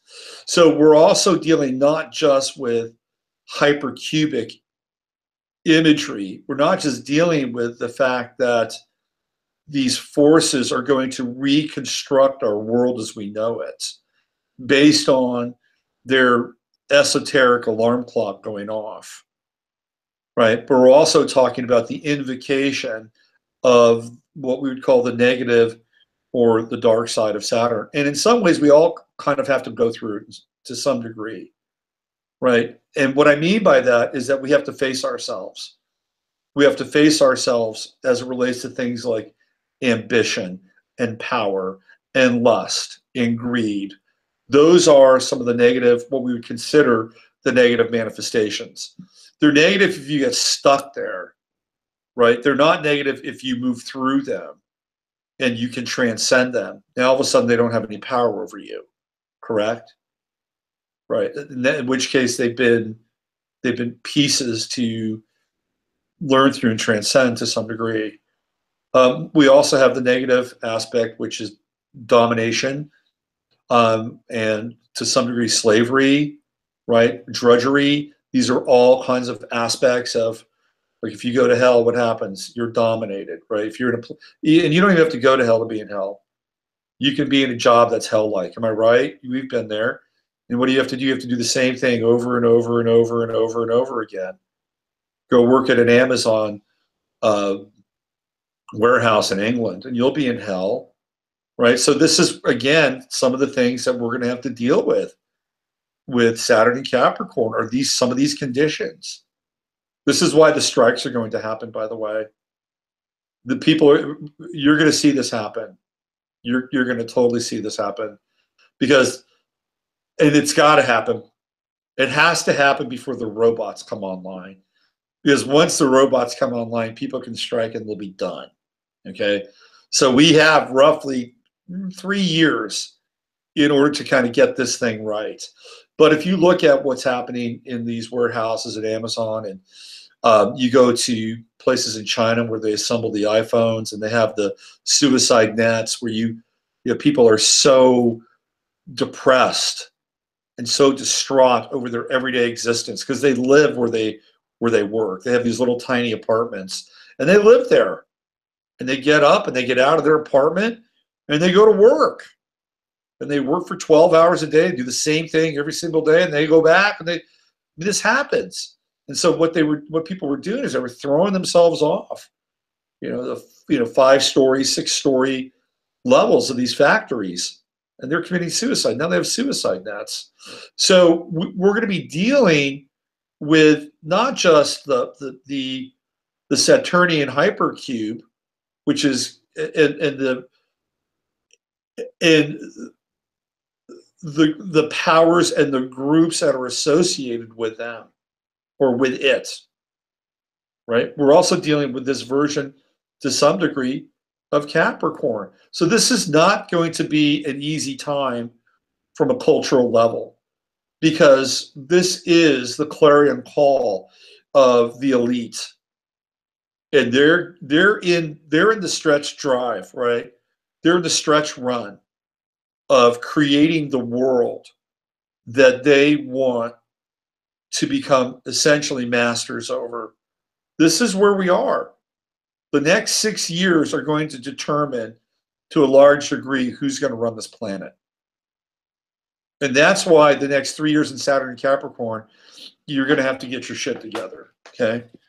Now, there's a lot more going on. There's a lot of competition for that space. Let's put it that way. That space meaning who gets to make the decisions, who gets to call the shots, who gets to make the laws and enforce the laws.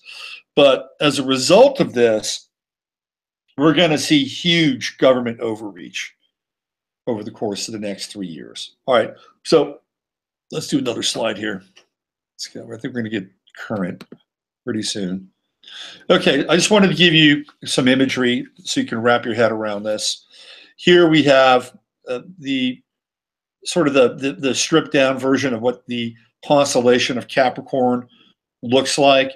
It resembles an upside down pyramid.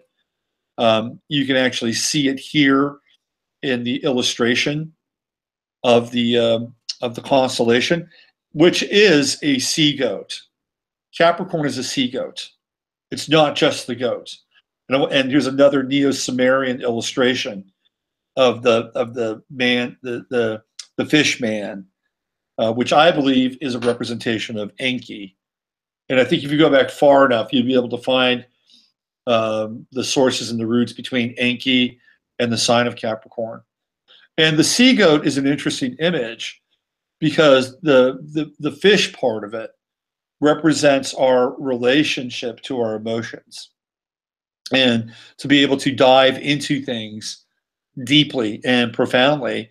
And the goat part is our relationship to the material world. And so between the two, what we have is we have this interesting confluence between how we make our choices in the material world, what we're seduced by, what we put our attention towards, what we put our intention into, and then the repercussions and the consequences of it. And if we are not in alignment with it, or if it's not in our best interest, then what do we get to do? We get to go into deep reflection through the aquatic or the emotional part of who we are. Now, it would be great if everything began with the tail and ended with the head, but in most cases it starts with the head. So there is this process of action and reflection that is connected with Capricorn. And then you can see the fixed stars that are in the constellation of Capricorn. You've got Zeta, our friendly little star Zeta, Deneb Algeti, Debi Algeti. Here's Omega at the point of the hoof of Capricorn, Psi, Theta, and Iona, and Nashira. So those are the fixed stars that comprise the constellation Capricorn. I just wanted to give you kind of a sense here, because we're dealing with Saturn and we're dealing with Capricorn. Okay, let's get into this.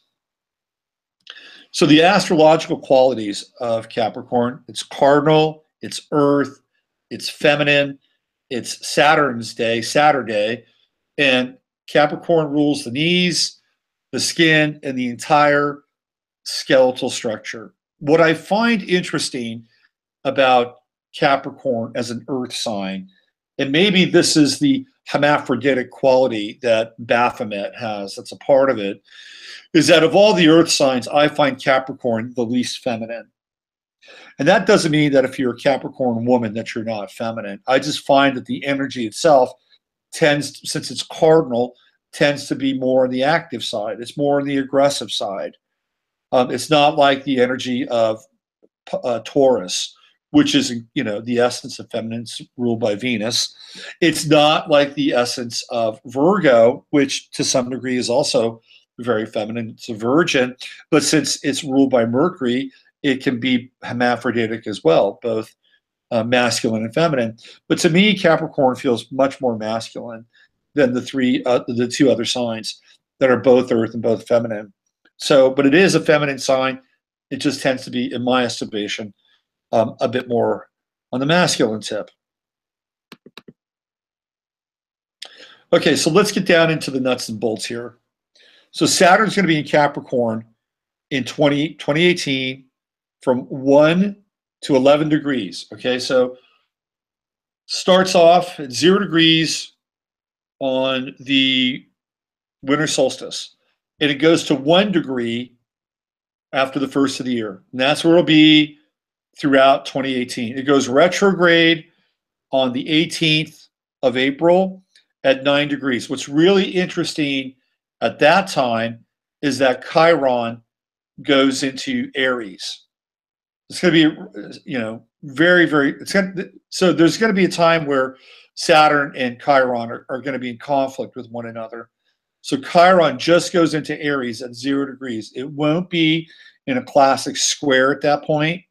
9 degrees is pretty wide, but the energy is starting to mount with Chiron in Aries. How do we know this? How do we know it's starting to mount?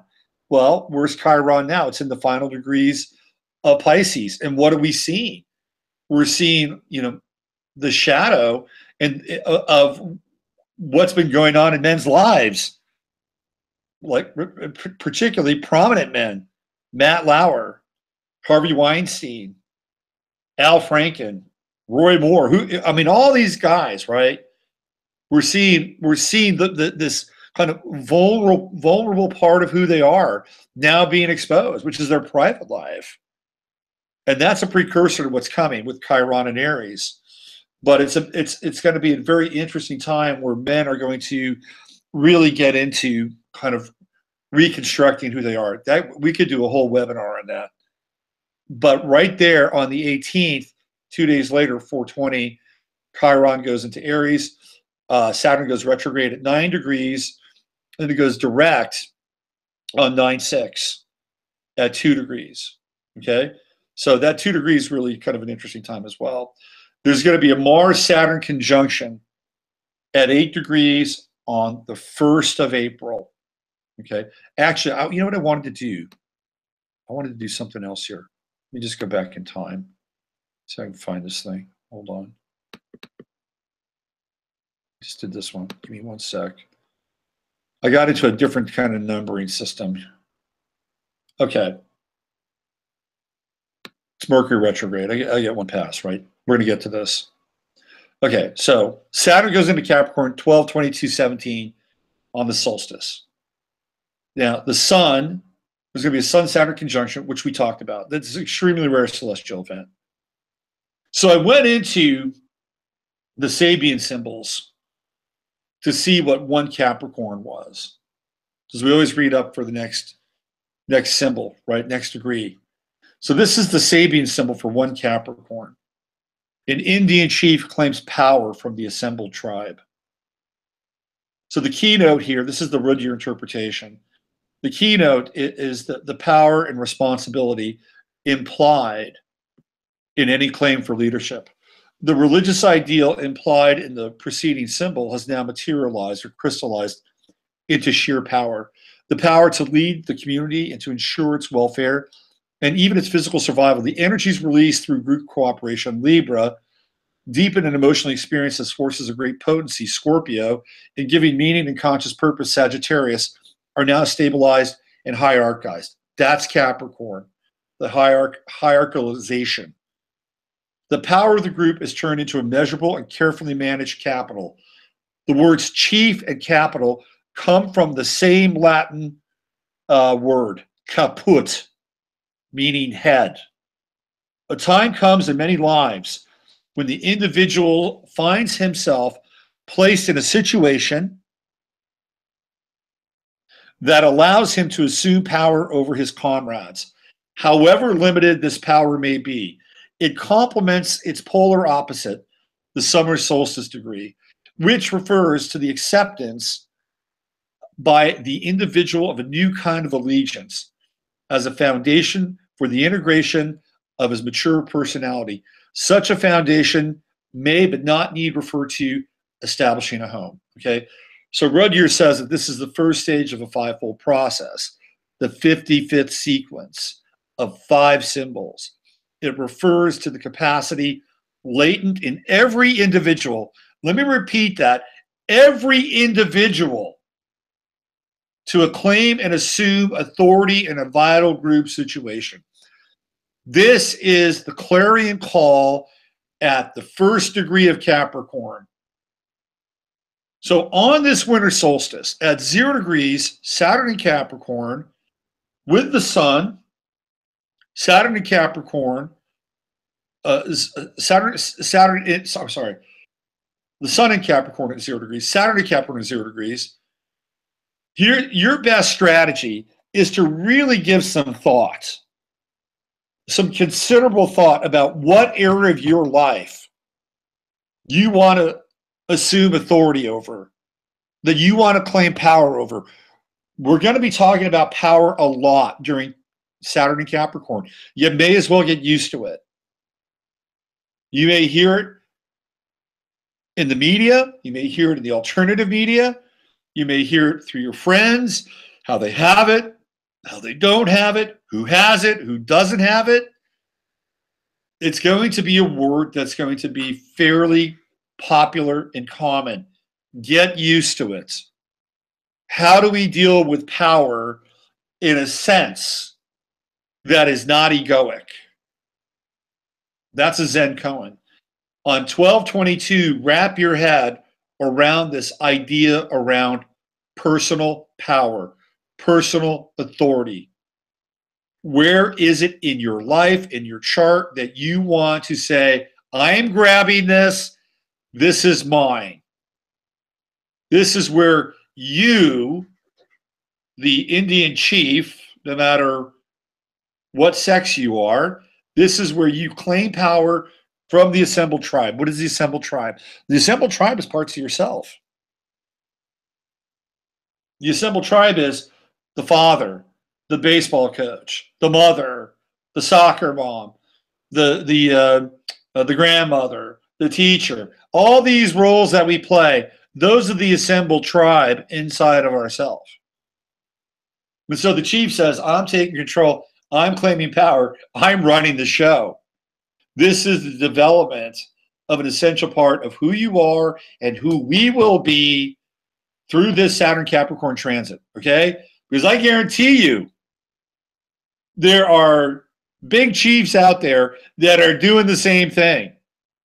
And there are big chiefs out there that are part of tribes that have been gathered together for a very long time who are going to lay claim, right? They're going to lay claim to power during this 3-year Saturn Capricorn transit.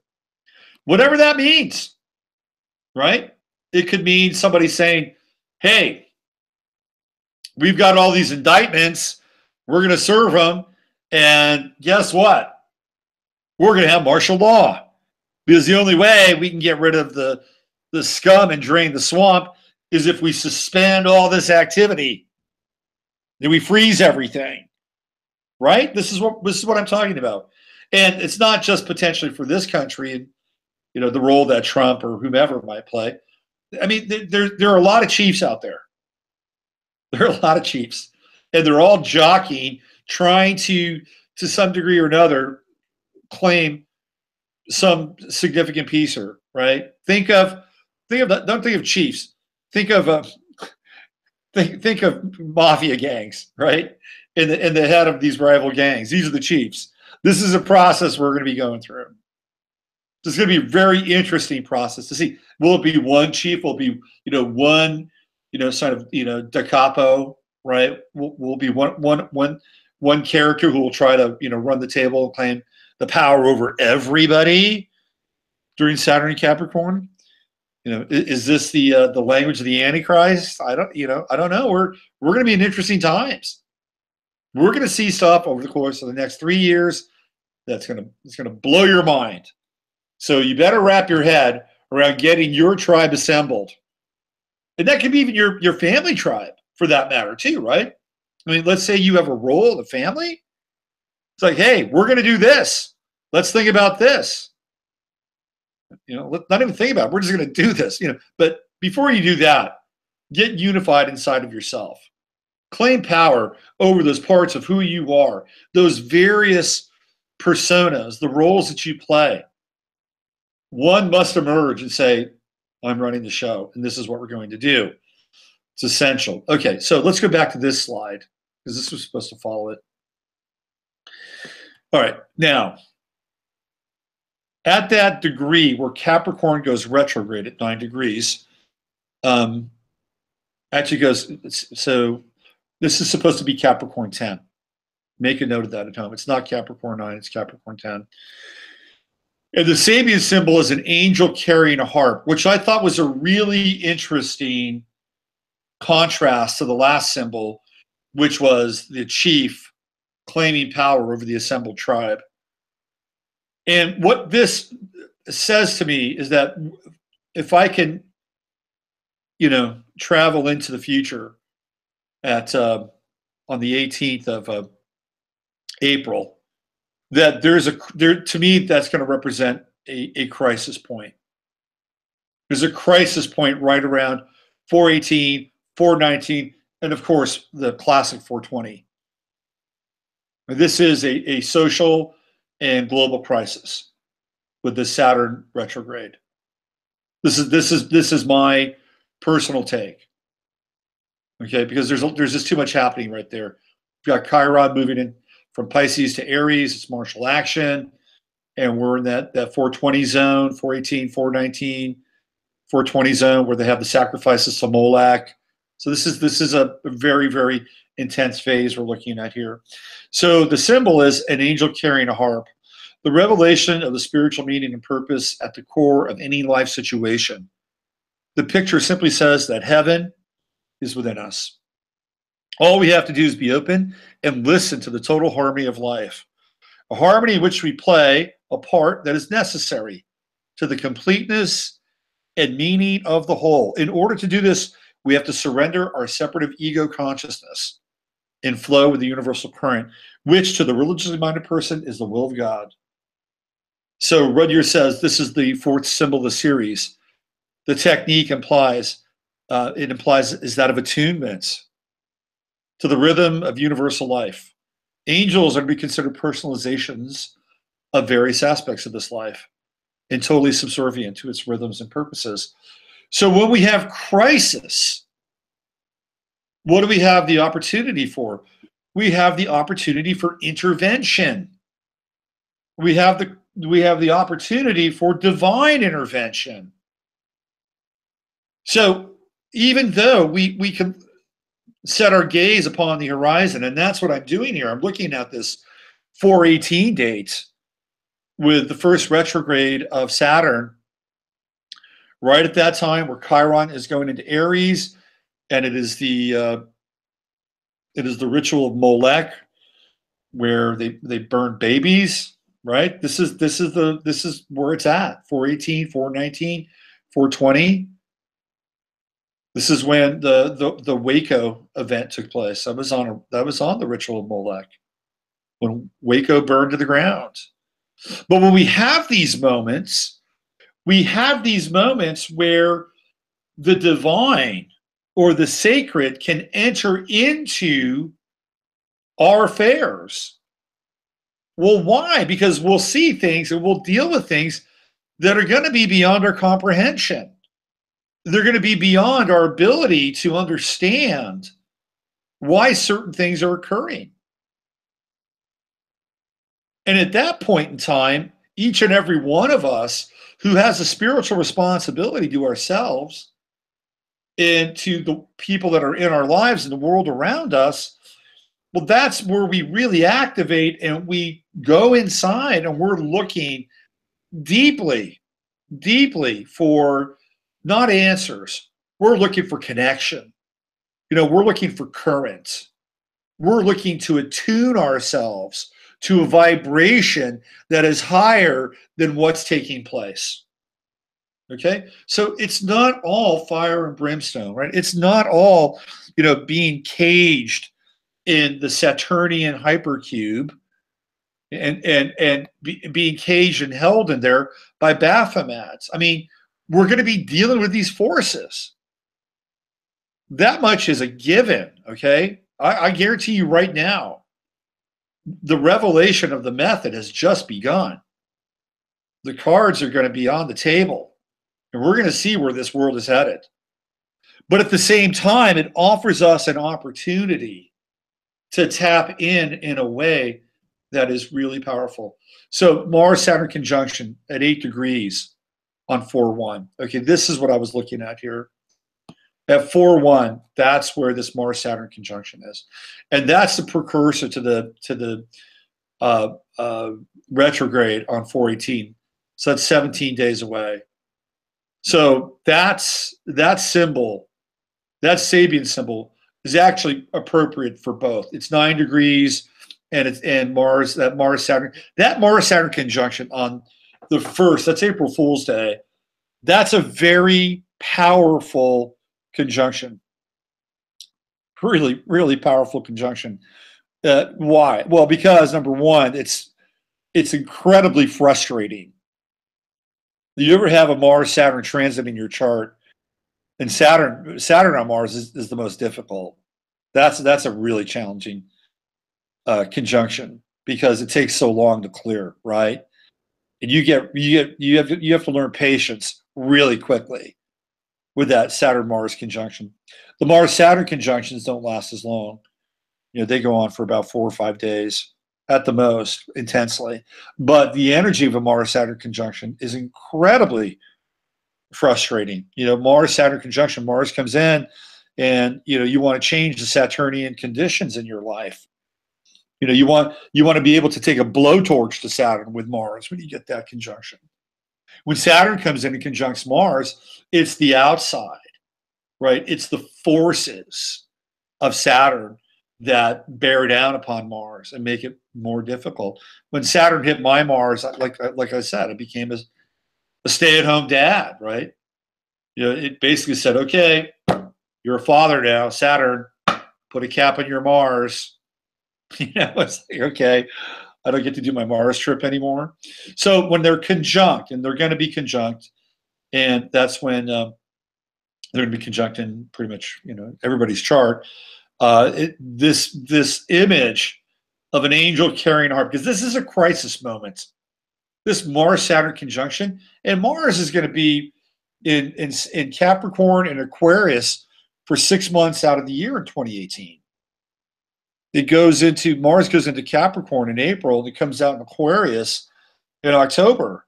And it's going to be transiting through where Saturn is going to be for the next 6 years. So we're going to see this alignment that's taking place, which is really kind of this implementation of a top-down system with Saturn and Capricorn, and people resisting it. People are going to resist this implementation of the top-down system. So during times of upheaval, what do people do? Well, if they're smart, they're getting in touch at a deeper level with their spiritual resonance. Capricorn 9, an angel carrying a harp. Okay? All right. Let's get into where are we going next? Let's check out this one. What's this one? Okay, yeah, all right. So here we go. This is another thing to look for in 2018. Saturn, Uranus, Chiron, they're all going to be conjunct. Saturn, Uranus, Chiron. Well, Saturn and Uranus will be in trine with one another, and Chiron will be in square with Saturn at that point. And this is August 2018. This is another pivotal time for the year ahead. There's a turning point with AI in August of 2018. Something significant happens with AI. I don't think it's Kurzweil's singularity, but I think it's close. We're also going to be dealing with big money change in 2018. That's Uranus and Taurus. So we're going to be looking at the adoption of new currencies during that time, because we're looking at a smooth and flowing interaction between Saturn and Uranus. There's going to be a high degree of human vulnerability around that time. Okay, think to some degree collective existential crisis. I've been talking about the days of strikes. You're going to see this in a very big way during this period, during this August period. You're also going to see during this time the breakdown of the patriarchy. So we're witnessing that to a large extent starting with Harvey Weinstein, that Mr. 29 degree Pisces. We're going to see more of that. It's really going to peak during this time in August of 2018. Remember, that is Trump's birthday. His birthday. Actually, no, this is not his birthday. His birthday's in June. But that's the month of his ascendant, his rising sign. So we have the rise of the new male. Crisis, USA precursor to USA chart. Okay, this is important to understand. We're going to talk about this because Saturn is going to start to oppose 3 of the main planets in the chart of the United States. And one of the things that's going to happen during this time is the beginning of the Saturn-Sun opposition. The Saturn-Sun opposition that's transiting Saturn to the U.S. Sun happens in 2019. So we're going to get into some of that. Okay. Let's do Cap timeline. I'm going to take you back in time now. This is here. I'm going to try to show you the type of upheaval that we're in for. I'm going to take you through essentially 3 years of when Saturn was in Capricorn. Now, remember, this was a time when we didn't have the internet. And in fact, computing, ground positioning, satellites, the internet, that's all starting to come online during this first or the last Saturn and Capricorn cycle. So let's go back in time, 3/16/1988. This is when Oliver North and Poindexter are indicted on conspiracy charges. So Iran-Contra, okay? On 3/24, Mordecai Vanunu got sentenced to 18 years in prison for disclosing Israel's nuclear programs to the Sunday Times. The first McDonald's restaurant in a country run by the Communist Party opens in Belgrade. In 1989, it'll be followed by one in Budapest, and in 1990, Moscow and Shenzhen. This is really important because what we see during this phase of Saturn and Capricorn is the birth of globalization. Because what happens is we witness the fall of the Soviet Union, and globalization begins to occur. Saturn and Capricorn, the world becomes a corporation. On 5/31, Reagan addresses 600 Moscow State University students. Can you imagine that?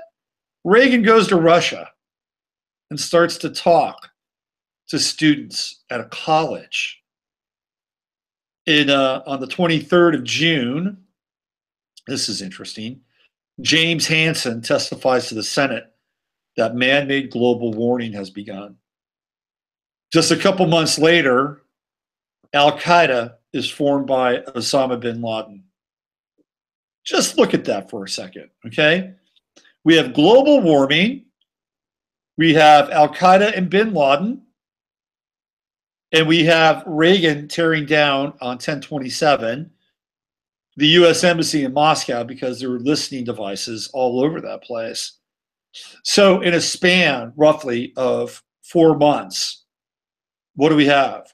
We have all the hot button issues that are kind of taking place right now, right? Global warming, we have Al-Qaeda, ISIS, Islam, Islamophobia, sleeper cells, refugees, migrants, all right there at 11. And of course, this interesting conflict that we theoretically have going on with Russia right there. On 2/14, here's where we see the first of the 24 GPS systems coming into place. This is under the last wave of Saturn and Capricorn. What else do we have? The Tim Byrne, or the Byrne Convention, which is started by Tim Byrne. It's Tim Berners-Lee. The Byrne Convention is an international treaty on copyrights. That's ratified in the United States. That's another form of globalization, right? Internationally, people are agreeing upon copyrights. This is a Saturn Capricorn structural formality that's put into place. So Time Warner, Time Inc. and Warner form a merger. So Time Warner Inc. It's the beginning of a corporate superstructure with Saturn and Capricorn. Okay, let's go to timeline 2.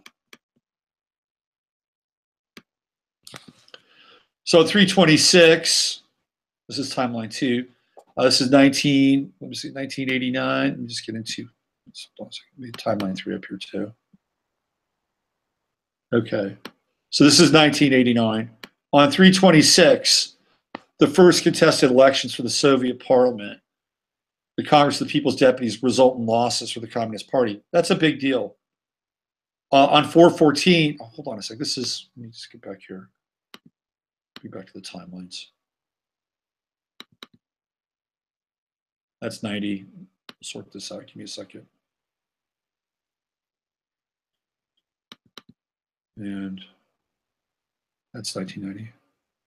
Okay, so it's 90, 90. Okay, we have 2 of these. Timeline. Okay. All right. Kept timeline 2. All right. Here we go. Let's go with Cap timeline 2. So this is going to be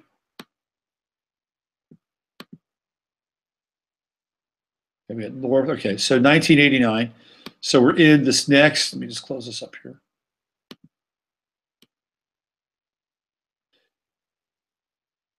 Okay. All right. All right, here we go. So on 5/29, 1989, the Tiananmen Square protests start to happen. This is a really big deal. Incredibly big deal.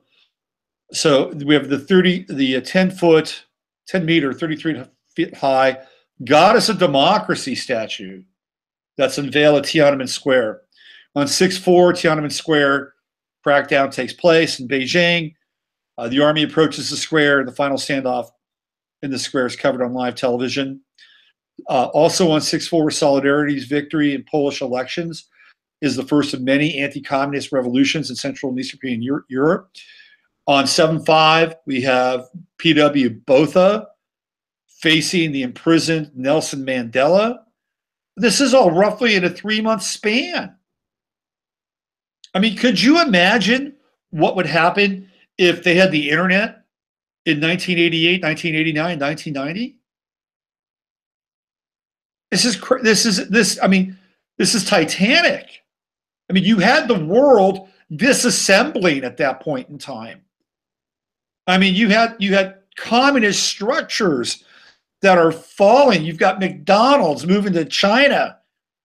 You've got Pizza Hut moving to China. You've got democracy wanting to sprout in China.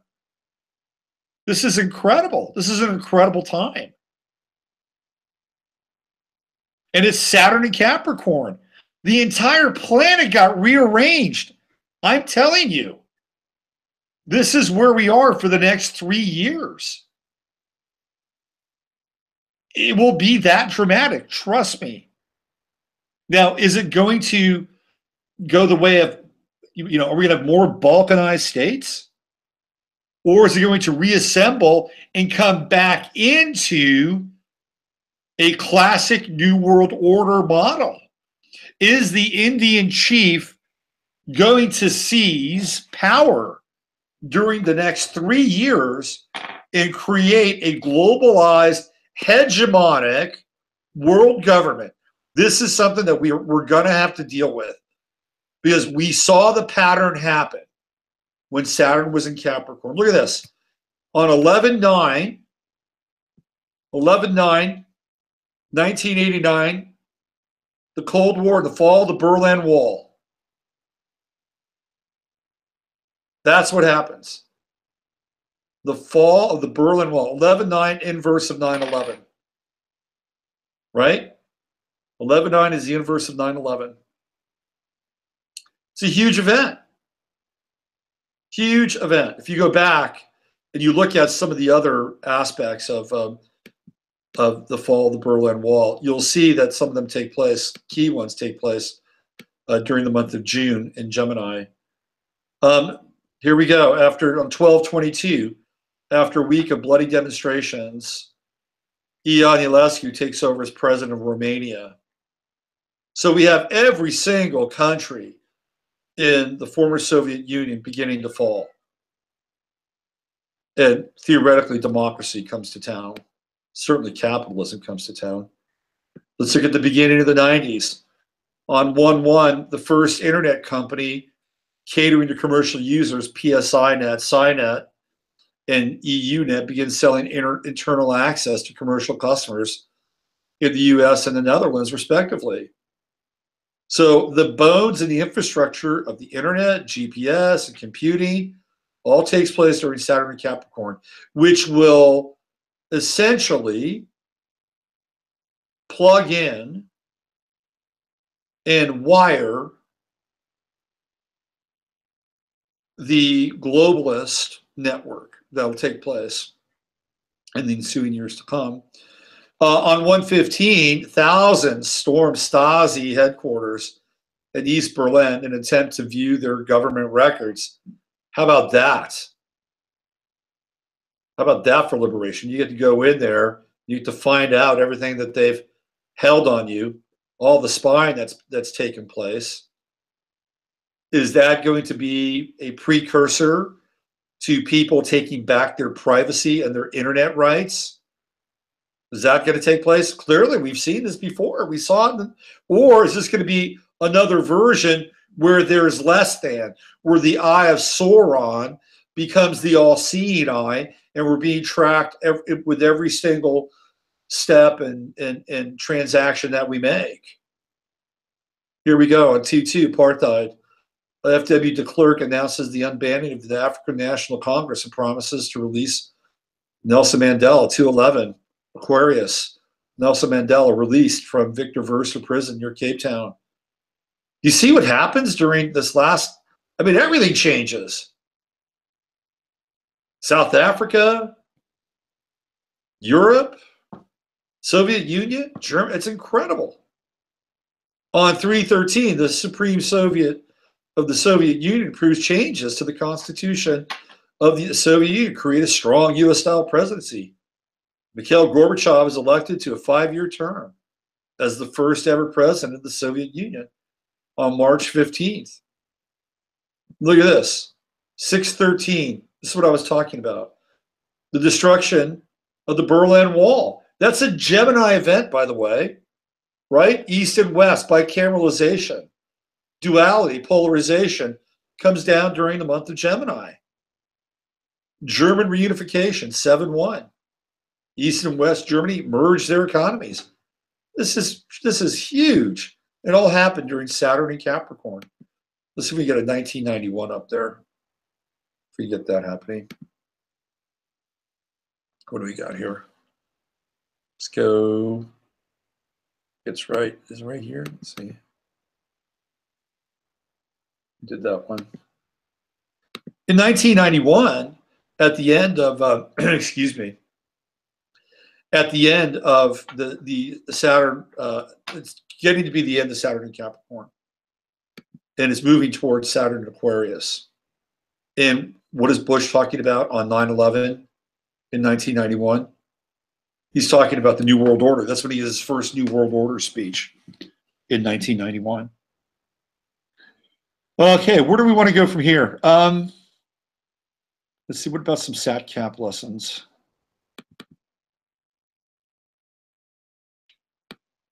So what are we supposed to learn during Saturn and Capricorn? Here's what we're supposed to learn. Self-reliance, self-governance, assuming inner authority, releasing false sentimentality. We got to get rid of it. We're going to have to be ruthless. We're going to have to be ruthless with ourselves and our spiritual practice. It's the way it is. Doesn't mean that you are cold and unbending, but when we have to make executive decisions about our lives, we're going to have to do them. Okay? For some people, it might be leaving their home. It might be leaving their country. It might be leaving their belongings behind. For some people, it might be leaving their family. Whatever those things are, we're going to have to do some of those things. It's just, it's the way it is. And it's moving us towards something greater, something bigger, something where we have more inner authority and we cultivate more personal power. Redefining self against the state or self against the system, that's going to happen. Tackling tyranny.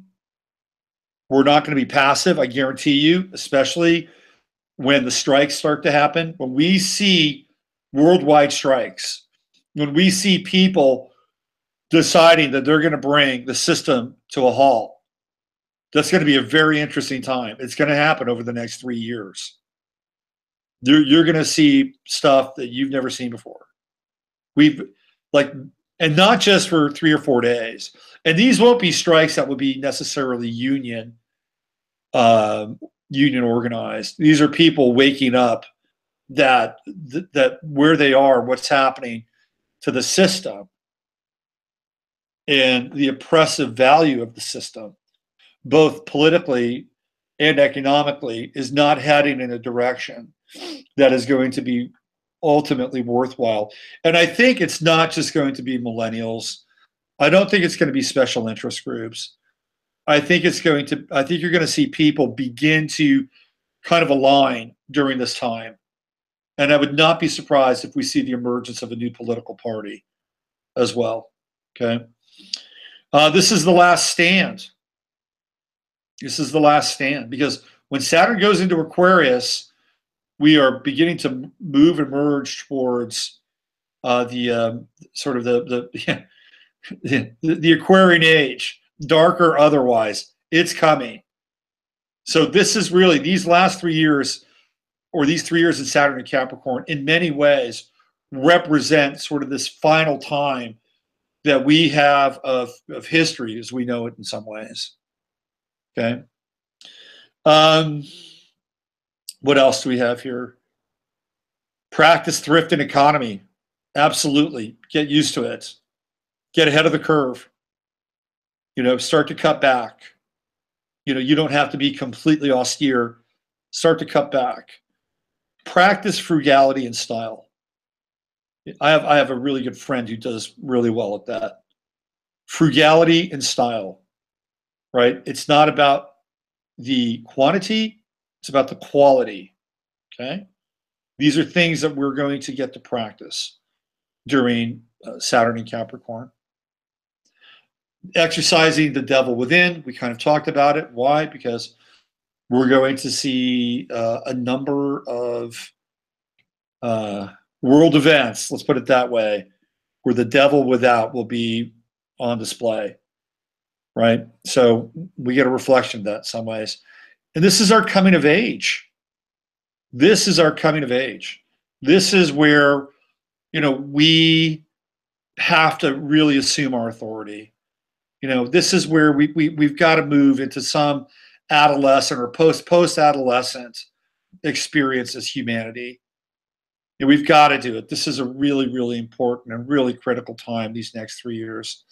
The big kahuna is the Saturn-Pluto conjunction. This is a game changer. The Saturn-Pluto conjunction at 22 degrees on January 7th in 2020. It all leads up. Everything from here on out is all leading to this conjunction. It's massive. I'm not even sure we can begin to wrap our heads around this. I mean, we could be looking at the obliteration of the United States as we know it. That doesn't mean that it won't go on, it won't exist. It will. But where it's been for the last 200 years plus is going to look real different. Real different.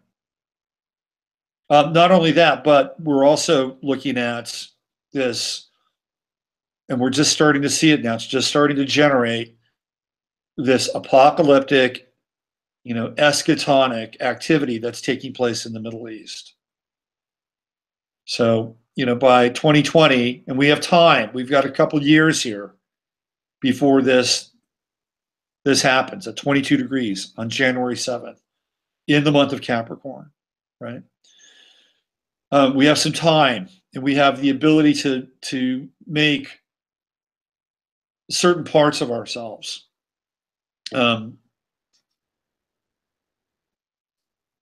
more manifest in our lives. Let's put it that way.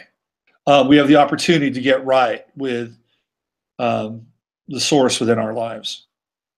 This is all very important. And we have to be a living kind of example of this, because Capricorn and Saturn, unless you've got Saturn going through your 12th house, it demands that we be in the world. This is not like Saturn and Pisces, where we all get to go run away and, go play in the, go hang out in the temple. No, this is in the world. This is where we become, in our own way, arbiters of change. I mean, if you're tired of the way things are, I'm telling you right now, Saturn and Capricorn will get you off the sidelines. it'll put you in the mix. It'll definitely put you in the mix. So this conjunction is a game changer. It's a total game changer. And the only thing that we can do, and I'm trying not to be fearful about this, because something really powerful and profound can come out of it.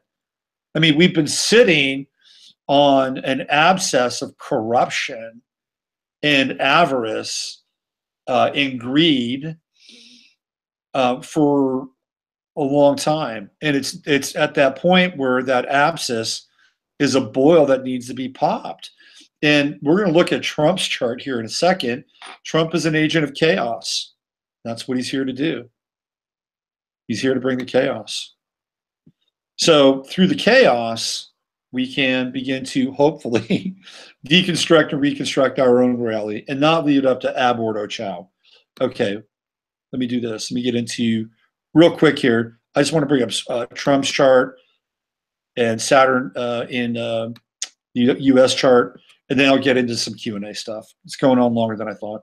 All right, so here we go. This is Trump's chart, everybody's favorite president.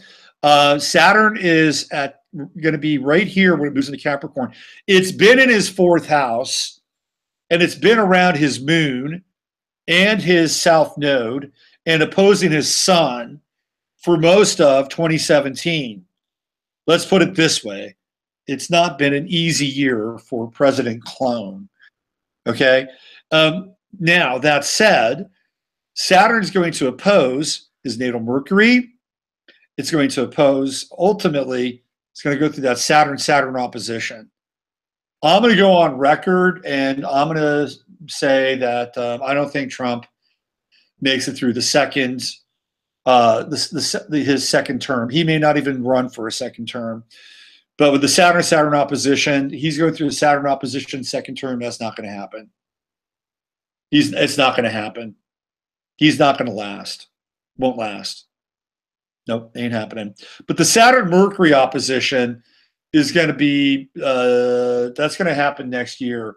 And that's when he's going to be challenged even more on his mental health and even more on his mental capacity. Okay? Saturn is going to bear down on that in his chart and in his life. Now, his supporters are all over there in the 11th house. Cancer, correct? So in the 5th house, Saturn 5th house, he's going to have issues with his kids too. That's another big thing for Trump. The pressure is going to be put on his kids. And I think that's where he may actually wind up leaving. I'm not sure Trump's going to finish his second term. He may not even finish his first term. I'm having this feeling he won't finish the first term. And I think it's going to be related to his kids. Say hello to President Pence, your Gemini Armageddon president. Saturn's also going to be squaring his natal Neptune. And that's a reckoning. He's going to be going through the reckoning process. He's got his natal Neptune at, is it 5 degrees Libra? So that's going to happen pretty early on. That's going to be first quarter. So this Saturn transit, I don't believe is going to be a walk in the park for Trump. Look at issues with his kids.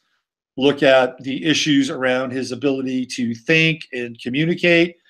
Saturn opposing his Mercury. And he's also going to have some spiritual conflicts as well with that Saturn-Neptune square. Maybe it has to do with this whole Jerusalem trip.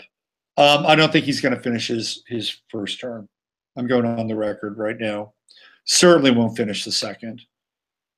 Look at the U.S. chart. Let's see what we're going on here. And this is the Saturn transit for the United States chart. I'm using the Sibley version. And clearly out of the gate, we're looking at Saturn opposing Venus at the first of the year. And that's all about, relationships. It's about equality. My sense is that since we've been going through a lot of the Weinstein material, a lot of the material that's associated with Kevin Spacey, mostly with women, right? Mostly with women. We're going to see, legislation. We're going to see some new laws come out of this. that's going to make it specifically much harder on people who wind up crossing lines and boundaries that are unacceptable. And this is coming out from a legal perspective. We're going to see that first quarter of 2018.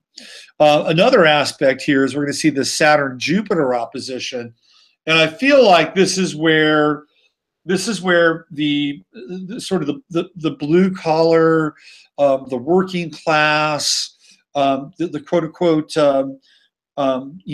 deplorable demographic that's associated with Trump gets challenged.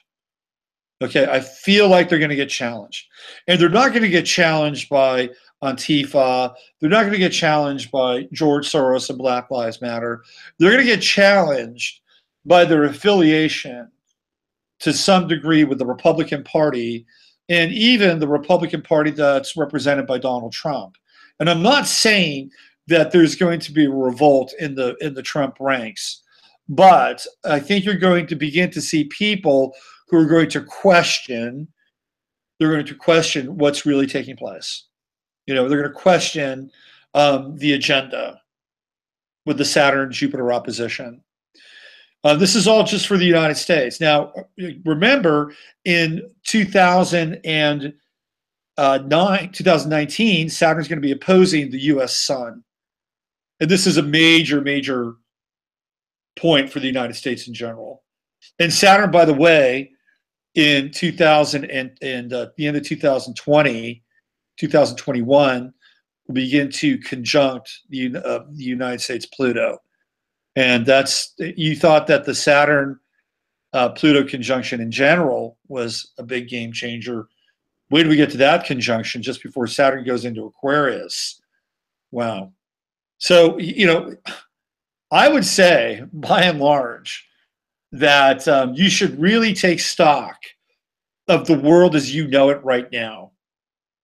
Take it in, because this is not going to be the same world as we move through the Saturn transit. It's going to be pretty significant. Pretty significant. And it won't be all bad, though. And this is where we have to really readjust our consciousness. Will we have to go through models of oppression? Yes. Will we have to go through bold and audacious power grabs? Yes. Will we have to go through this global chessboard where we're going to be looking at boundaries, geographies, borders being realigned either through negotiation, breakdown, or war? Yes, it's going to happen, and you're going to live through it. You're going to be a part of it. And unlike the 80s, 88, 89, 90, when we just had TVs, the internet is going to amplify this to such a degree that we're going to be immersed in a cataclysm of information as well. I mean, we're going to have too much information in some ways, right? So it's going to be an incredibly powerful time. On a personal level, it's a time for you to activate. It's a time for you to switch on. And remember that Sabian symbol with the chief who grabs power from the assembled tribe. That is your mission. That is your personal mission in your evolution for the next 3 years, because nobody's going to do it for you. And you're going to be engaged in a universe where it's going to be happening all around you. It is not a license for psychopathy, but it is a license for claiming inner authority. And guess what? You may screw up, right? I almost said fuck up. You may fuck up, and that's okay. It's okay, because remember the image of the goat, the sea goat. What happens when you screw up? You get to go into the aqueous part, or the aqueous portion of the experience, which is going into your emotion and going into your spirit. Where did I screw up? Where did I go wrong? How can I get better? Where can this be different? Can you guide me to this next point or this next place where I need to be. And when I get there the next time, can you grant me the wisdom to do it better? It's all part of a process, right? It's great. These are great times. Don't be stressed out by Saturn and Capricorn. It is not going to be a difficult, no, let me rephrase that. It may be difficult. It may be a difficult experience, but the process is essential. It's essential from a collective level and from a personal level. And you will grow beyond your wildest dreams over the course of the next 3 years if you can dedicate yourself and discipline yourself to wherever Saturn is showing up in your chart. And you're going to need it because those skills will be transferable to what's coming down the pipeline. Okay, why don't I get into some of the Q&A stuff. Thank you for your patience. I've been talking for a really long time. Hi, Robert. Hi. Thank you. That was amazing. I'm not putting on the camera. Okay. So should we go and just answer some questions? There's still people there? Oh, absolutely. Yeah. People are watching. Okay. So where do I go for the questions again? Where is it on YouTube? There it is. Yeah. Okay. Yes, it's on the side. Someone asked earlier, can you say about people who are going to go through Saturn return? Oh, hold on a second. I have to do this. I have to stop this. Okay, go ahead. I'm sorry. Someone asked, they have Saturn in Capricorn, so they were asking, how is it going to affect people who are going to go through Saturn return? Yeah, so, you know what? I didn't go through the millennial stuff too. And maybe there's some millennial questions that come up.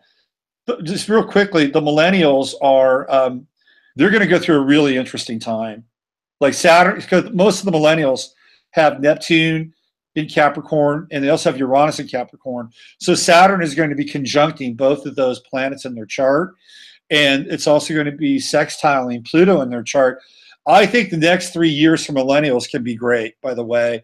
And I feel like it's going to be an opportunity for them, excuse me, to practice in some ways what they preach. Meaning that if they want something different, if they won't want to be a part of the corporate earth, and particularly if corporate earth isn't hiring, then it's time to do something different. And there's, I think, a great deal of opportunity for either starting businesses or collectives or doing something where they're taking more control and more authority over not just their lives, but how they want to create the world that they live in. It's an important generation, and it's a generation that's going to change the planet. And when Saturn goes through Capricorn, many of them will be going through their Saturn return, which is where the question comes. I myself, I'm going to be going through my second Saturn return. And so when somebody has Saturn in Capricorn, one of the unfortunate aspects of it is that it's not a lot of fun. It's not a lot of fun. But at the same time, there's such great reward going through a Saturn return with Saturn in Capricorn. If you can dedicate yourself, if you're 28, 29 years old, and you're going through your Saturn return for the next 3 years of your life, if you can put away your distractions, if you can really focus on something that is going to be solid and foundational for your future, then it's going to be the most 3 important years of your life. And there are 3 versions of the Saturn return that can take place. One version is kind of the standard model. Let's say you work for a company and you go through your Saturn return. What you do is you wind up taking on more responsibility inside that company. You take on more of a leadership role. Maybe you get a little more money. Maybe you use that to begin to build a family. And all of a sudden you start to live a very Saturnian life, and you're rewarded for that, right? You're rewarded for towing the line. You're rewarded for building and growing inside of a corporate structure. That's one version of it. Now, you can reject that if you're going through your Saturn return. It's harder with Saturn and Capricorn, by the way. It's not impossible, but it's harder. You can reject that, and you can say, I don't want to do this. I don't want to be a cog in a machine. Well, you still have to go through all those same things, that you would go through inside an organized corporate Capricornian structure. But you have to do it on your own. So for instance, the analogy would be start your own business. You'd have to apply the same rules, the same discipline, the same order, but you would get the same lessons. The third Saturn return is that you don't do any of it and you miss the boat. Okay. And that makes it much more difficult potentially during your second Saturn return. You can remedy some of that with the Saturn opposition, which would be the next sort of way station between the two. But it's much more difficult, especially if you don't apply yourself with that discipline and structure, because what happens is that you can wander for the next 2 or 3 years of your life without a real sense of purpose. And I don't think that that's where we want to be over the course of the next 3 years. So if you've got Saturn and Capricorn in your chart, you're going through your Saturn return, you've got to assume the mantle responsibility. You also have to deal with father issues during a Saturn return. You know, maybe you didn't like your father. Maybe your father wasn't there. Maybe you've got to become a father. That's all part of it. And a lot of people that are Gen X and millennials have father issues because it's the highest rated divorce. Those two generations have the highest rated divorce. So we're talking broken families, absent fathers. Saturn and Capricorn, you have to deal with it. Trump, in some ways, represents a Saturnian figure, you know? So he's another, kind of aspect of this Saturn and Capricorn transit. It's funny, the baby boomers, they had their own Capricornian figure. They dealt with Richard Nixon, who was an actual Capricorn. Now, people on the other side, people that are my age, who are I'm 58, so my Saturn return starts in earnest this coming year. So, it's a bit different for us. It's like, well, what happened during your first Saturn return? Were you successful? Did you grow? Did you have structure? Did you have form? Did you make a sacrifice during that time? A lot of times, if you made a sacrifice during your first Saturn return, guess what happens? It comes back during the second Saturn return, and you get to pick it back up again, or some version of that sacrifice. Like I know people that dropped out of school with their Saturn returns, and then they went to work. They had to go do that. Well, second Saturn return, they're at a point now. Hey, they're on the clock. It's 58, 59. Maybe I'll start taking some college courses. 60, I'll retire. I can go back to school on my Saturn return. So it's whatever you didn't finish during your first Saturn return that comes up during the second Saturn return. So if you're out there and you're 28, 29, just roll up your sleeves and do your best to get to it. And, generally at the midway point, right around 15 degrees, which is usually after the second Saturn retrograde, you begin to feel like you're making progress.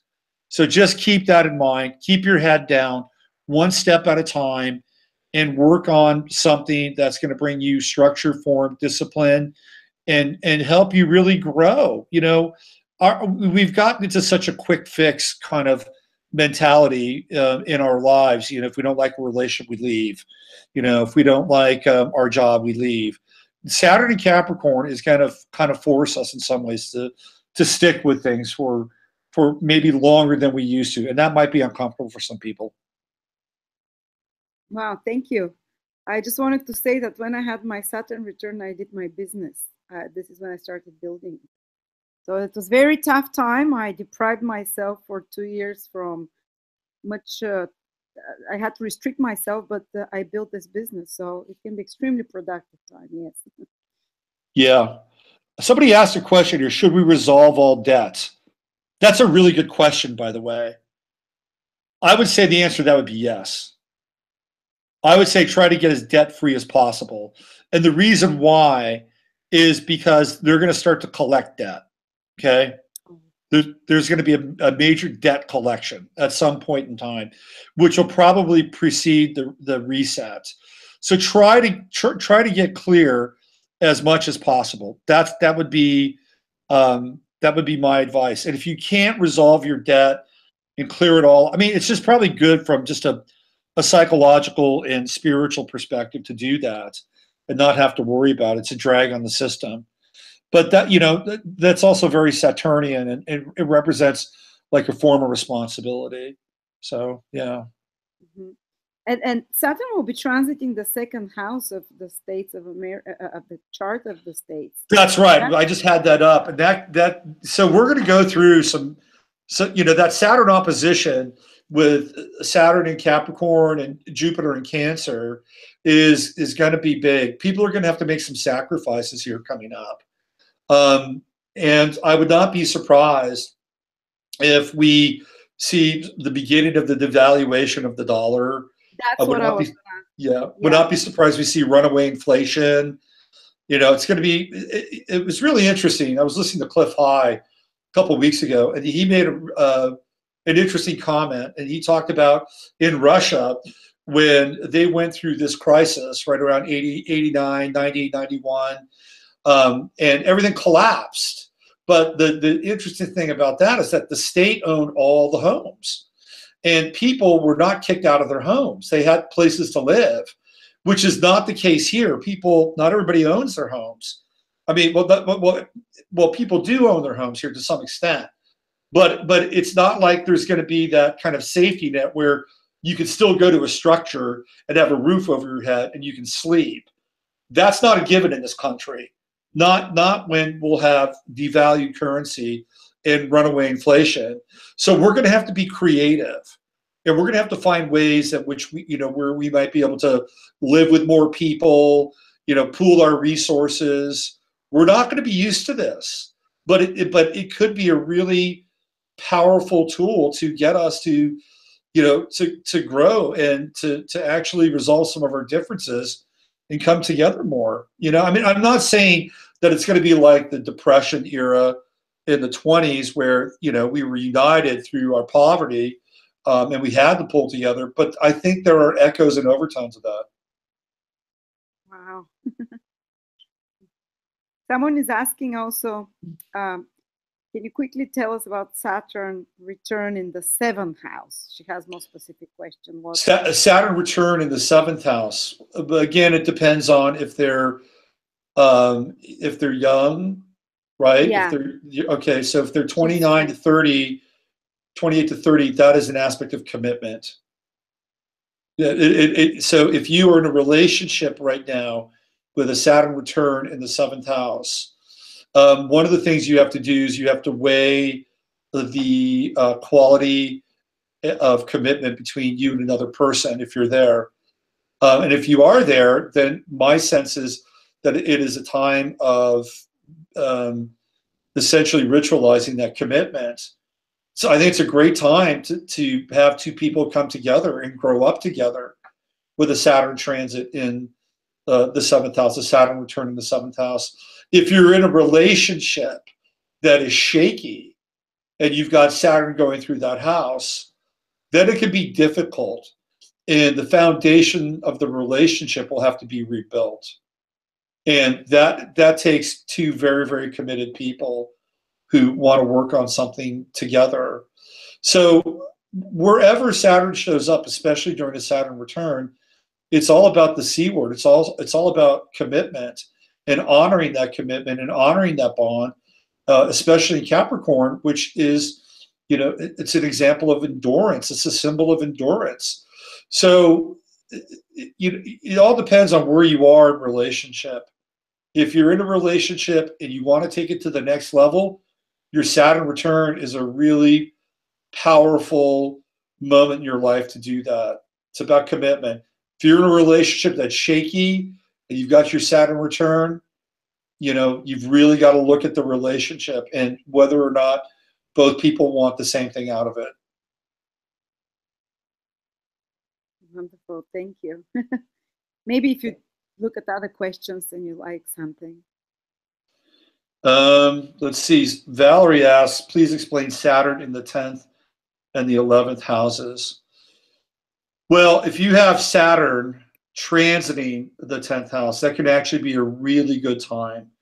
I talked about that early in the beginning of the webinar. And what I mean by that is that if you look at Saturn from a transitory perspective and go back 180 degrees, it starts off at its nadir in the fourth house.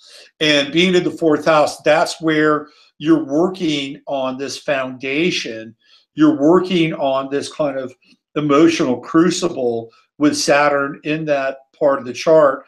And it's literally sort of emptied out, you know, what you've been dealing with emotionally, dealing with your past, dealing with your home life, and bringing, you know, new potentiality, new opportunities from an emotional perspective into your life. And then it begins the rise, right? It begins to go through the fifth, it goes through the sixth, goes through the seventh, goes through the eighth, goes through the ninth. And part of that journey, Saturn is accumulating all along the way, right? It's accumulating your love, your passion, your purpose, your relationships, your transformation, your spiritual understanding. And theoretically, you put it all on display when you get it up to the 10th house. It is a peak experience. And it's a really important one. So if you've got Saturn transiting through your 10th house, the phrase "make hay while the sun shines" comes into play. It's a really powerful time. You know, you can become public during a Saturn transit in the 10th house if that's what you want to do. Certainly, you could be recognized in your field. It's a time of achievement. Saturn in the 11th house, as Saturn begins to decline now and descend into the chart, it's still an interesting transit, and it still involves other people, but it's more along the lines of assembling other people, more along the lines of working within the structures of group experience, and, you know, being able to make that switch or transference from the individual, which is the friend, to the group, which is the many friends or the more than one friend. When I went through that phase of my chart, that's when I was really working on my website. I was working every single night, every single day. I was posting every day. And that's the kind of activity that Saturn in the 10th house demands of you. You know, and if it's something that you're into and you like, you'll do it. If it's something that you have to do because it's part of your job, then unless you decide to do something different, which I wouldn't recommend, by the way, if you are already employed and you're going through Saturn in your 10th house, I would stay there. That's my 2 cents, because you're capitalizing on the fact that you've already got a gig. And what you want to do at that point is you want to basically grow and rise through the structural advancement of Saturn that's available through the 10th house. So you can still do incredibly well. You can still work really hard. That 3-year cycle, I guarantee you, if you're in a corporate structure during that 3-year cycle, by the time you're done, you're going to be at an advanced level. You'll be at a management level. And if you're already at a management level, you'll be at an executive level. That's how it pays off. Now, when I did that, when I was going through that, I was doing it for myself because I had my own website. And then when Saturn went into my 11th house, it was all about social media, social networking, and finding ways to connect with more people. And that's the evolution from the 10th to the 11th. So Saturn in the 11th it's limiting your connections with friends, but it's also giving you the opportunity to build bonds with groups, which I would highly suggest when Saturn transits the 11th house. Yes, and a lot of business. I just had that, and a lot of business relationships formed. And all of my relationships and social interaction was around work. Well, Saturn was in the 11th. So you just went through a Saturn 11th house transit, is that right? Yes, and it was extremely productive, very successful time. But my personal life, like friendships, a lot of friends disappeared, and the only people I would communicate and would be large groups that are interested in astrology, like-minded, and that were connected to my work. That's right. That's exactly what happens. And so you're absolutely living your chart. So you're going to be going through Saturn and Capricorn in your 12th house. Is that right? Yes. Oh, that's going to be very interesting for you. Maybe retreat a little bit. Well, I think the challenge for you is how to stay in executive mode and retreat, right? Yeah, Yes. That's going to be because I'll be a bit more in the background, but still Yeah. having to run those things. Yeah, And yes. something interesting started happening. I'm working with my dreams since it started. It's very close to my 12th house cusp. It's something about putting structure in my dreams, and it's 12th house is sleep and dreams. So I've been starting to work with the subconscious more and more in the last 2 weeks. Interesting. So you So may it helps. you may get insights and understanding about how to run your business maybe more efficiently, less effortlessly through your dreams, right? Yeah, I started getting answers in my dreams, which is very unusual for me, and to understand the messages and to kind of, I'm very disciplinedly trying to do lucid dreaming now. So that's something I didn't expect to ever start doing. But Saturn gives this discipline in the 12th house towards spiritual activities as well. So It does, you know. It also, for me, that Saturn 12th house transit, it could also be very intense spiritually, in terms of, you know, where you've been for the last 30 years of your life, and what you've collected, and what you've done, what you've accomplished or not accomplished, and it's kind of a time of reckoning in a lot of ways with Saturn in the 12th. And it can be very productive for some people. For other people, it can be hell. I mean, some people have very difficult Saturn 12th house transits. Because Yes. they've got parts of their lives that they haven't reconciled with, and it comes up for them in nightmares, and, you know, in other areas of their life where, you know, this the spirituality that they've tucked away and have perhaps occluded becomes manifest, and it become manifest in many different ways. I'll tell you a story about Saturn 12th house. I have Scorpio 12th house. So I had Saturn going through Scorpio in my 12th house, and I had some material that I had to deal with and reclaim. So I was looking at how I'd used and at times misused power over the last 30 years. And I was going through a really intense kind of phase where, you know, I was having this kind of, you know, moment of clarity, but it was a really hot moment of clarity, meaning I was going through some stuff. And I was trying to you know, kind of actualize it, work through it, accelerate it. And I was having to deal with these images of God and the devil and good and bad and right and wrong. It was very intense. It was Scorpio. So one day, I during this intense phase where I hadn't slept for like 4 days, I go down to the local diner and I sit next to this guy. He's this nice old guy. I think he's, you know, probably going to be kind of a cool old dude. And he starts talking to me. He says, "You want to hear a joke?" And I said, "Yeah, sure." And he said, how do you get holy water?" I'm like, "Okay, I don't know. How do you get holy water?" He looks at me, says, "You boil the hell out of it." And I thought to myself, you know, this is just nuts, because there was no place that I could go to escape whatever it was I was going through. And this is the mystery of the 12th house. And this is where you find out that there's no separation between anything, really. So when Saturn goes through that 12th house transit, it's about the deeper imagery, the subconscious experiences, stuff that you've tucked away. It comes to the surface, and it really becomes actualized and manifest in your life. So, you know, for you with Capricorn, it's going to be. I think you'll have a good time with it. You know, I think what's going to happen to you, or what you have the opportunity to experience, is your relationship with things like structure and form and business and power. And you'll get to dream about where you want to take things, because it really seems like you've had a real nice progression with Saturn through the last 2 houses. Yes, it's been fantastic. A lot of hard work, but fantastic. And I think also I've always wanted to be more disciplined with my spiritual practice, and I've never been. And I hope this is an opportunity for this.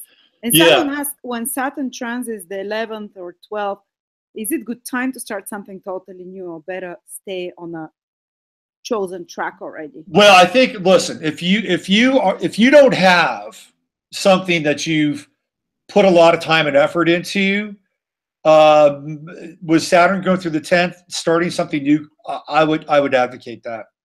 Yes. If you go into your Saturn transit of the 10th house, and like I said, if you've got a corporate gig or you've got a job and Saturn's in your 12th house, 10th house, I would not leave. I would not do something new because because you've already got the structure in place. Okay.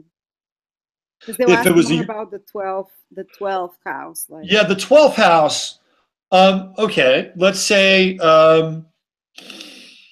you've done the Saturn 10th house transit and you've aced it, and you said, okay, I'm done. I'm done with that. If you're going to do something new, don't do it alone. Do it with other people, right? Form a group, form a collective, form a company, but do it with other people. Be a part of a team. If you're going to do something new and Saturn's in the 11th, form a team. That's your best chance of I think being successful.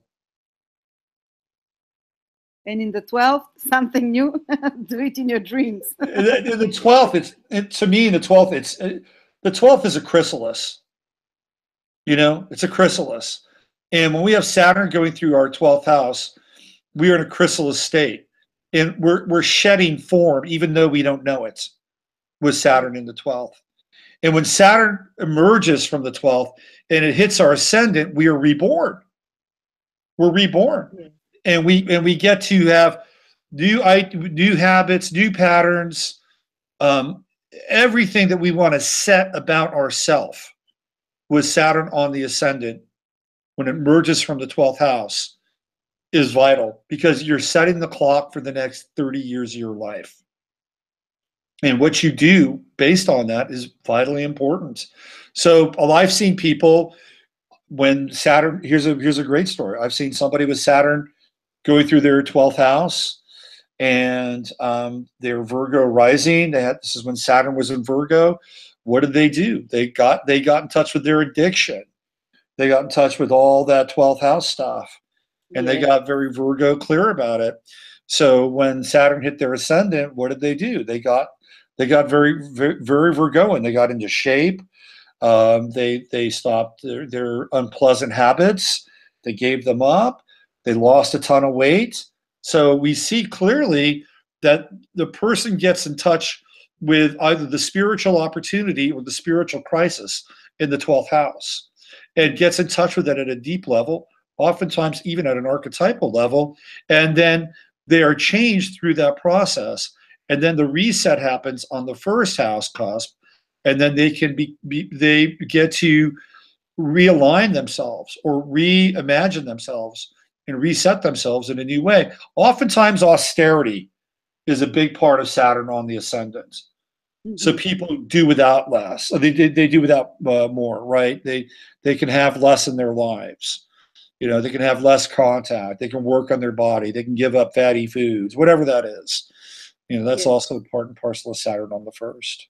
Can't wait for that. I have problem with structure and self-discipline when it comes to bad habits. So I think that would be a great opportunity. Saturn through the 12th and then the first. Yeah. I mean, you just get into that groove, you get into that pattern, and it happens, and you incorporate it in the first. And what people don't understand always about transits, even though they're transitory, they're things that we can bring into our lives. You know, even if they're like, you know, challenging or negative transits or positive ones, we have the opportunity to go through something with the transit and then integrate it, and it becomes part of us. We can resolve certain things.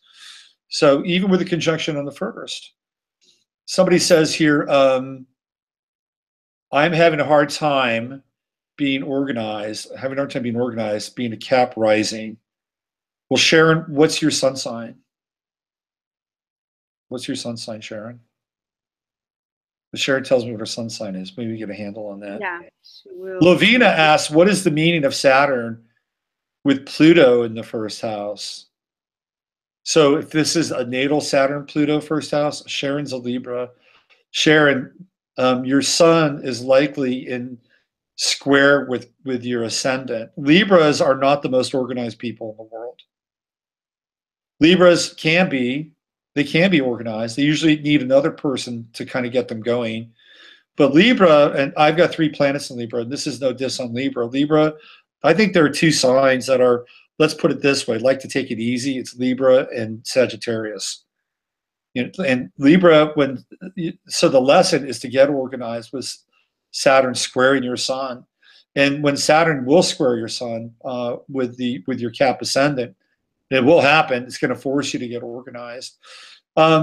Generally speaking, if you're artistic and you're a Libra sun or have some level of creativity, some level of organization can help. Like, going to the same place at the same time to write or paint or whatever that thing is.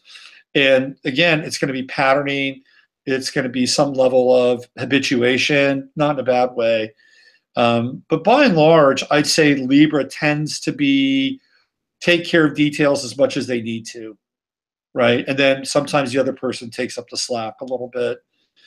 So you'll have your opportunity to get organized when Saturn conjuncts your ascendant and squares your Libra sun. Somebody else asked, what does the mean? Okay, so my ascendant, Lavina, my ascendant is at 1025 in Capricorn. My sun is in Aquarius, moon in Pisces, and let's see, my natal Saturn retrograde is in my 9th house of Virgo, Jupiter. That's a lot. It's a lot going on there. So you've already got Pluto in your 1st house, and you're going to have Saturn in your 1st house. Generally speaking, when Saturn and Pluto transit the 1st house, like that's a really serious time for individual development.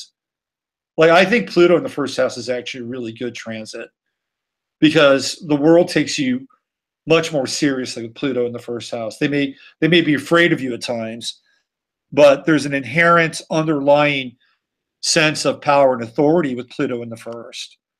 And if you're not afraid of scaring people away and tap into it, you can actually be a really powerful energy to lean into.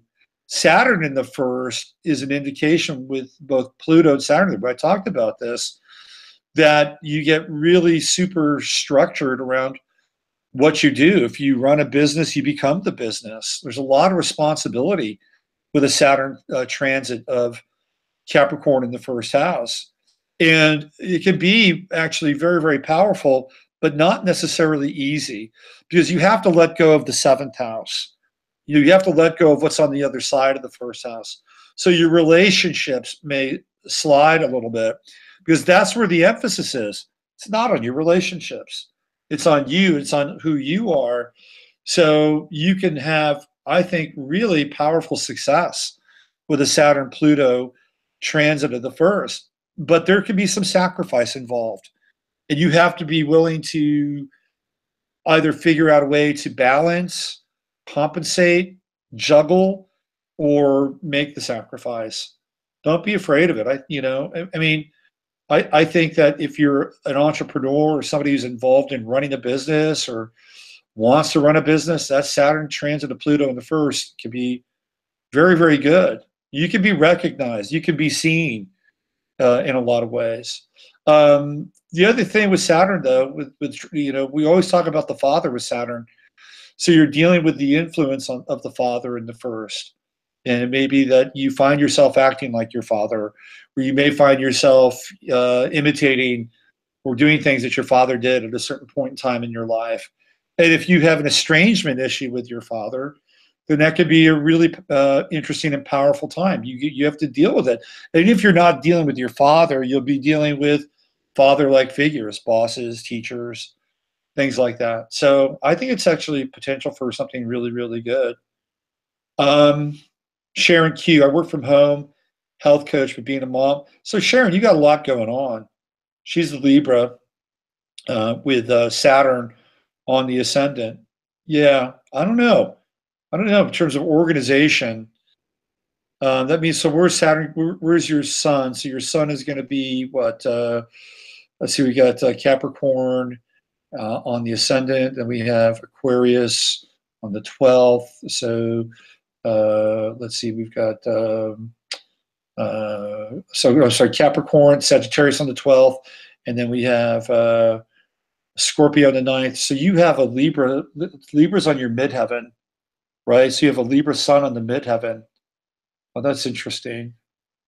That's really interesting. Okay, here's my advice to you. Sun, Libra, 10th house. Sharon, my advice to you, get help. Get help.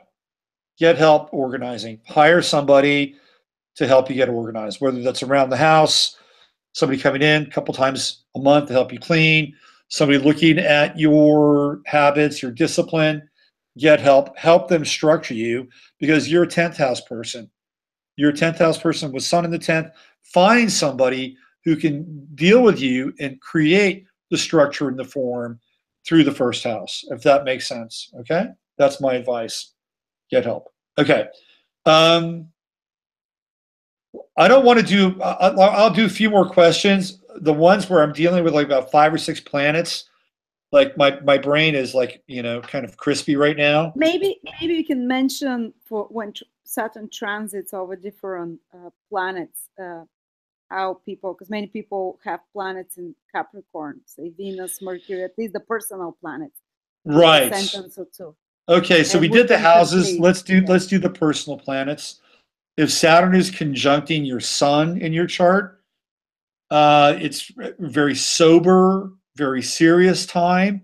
It's a time where you can have tremendous opportunity, but you can also be dealing with limitation. So your ability to shine is going to be shot through that Capricornian prism, which is a bit dark.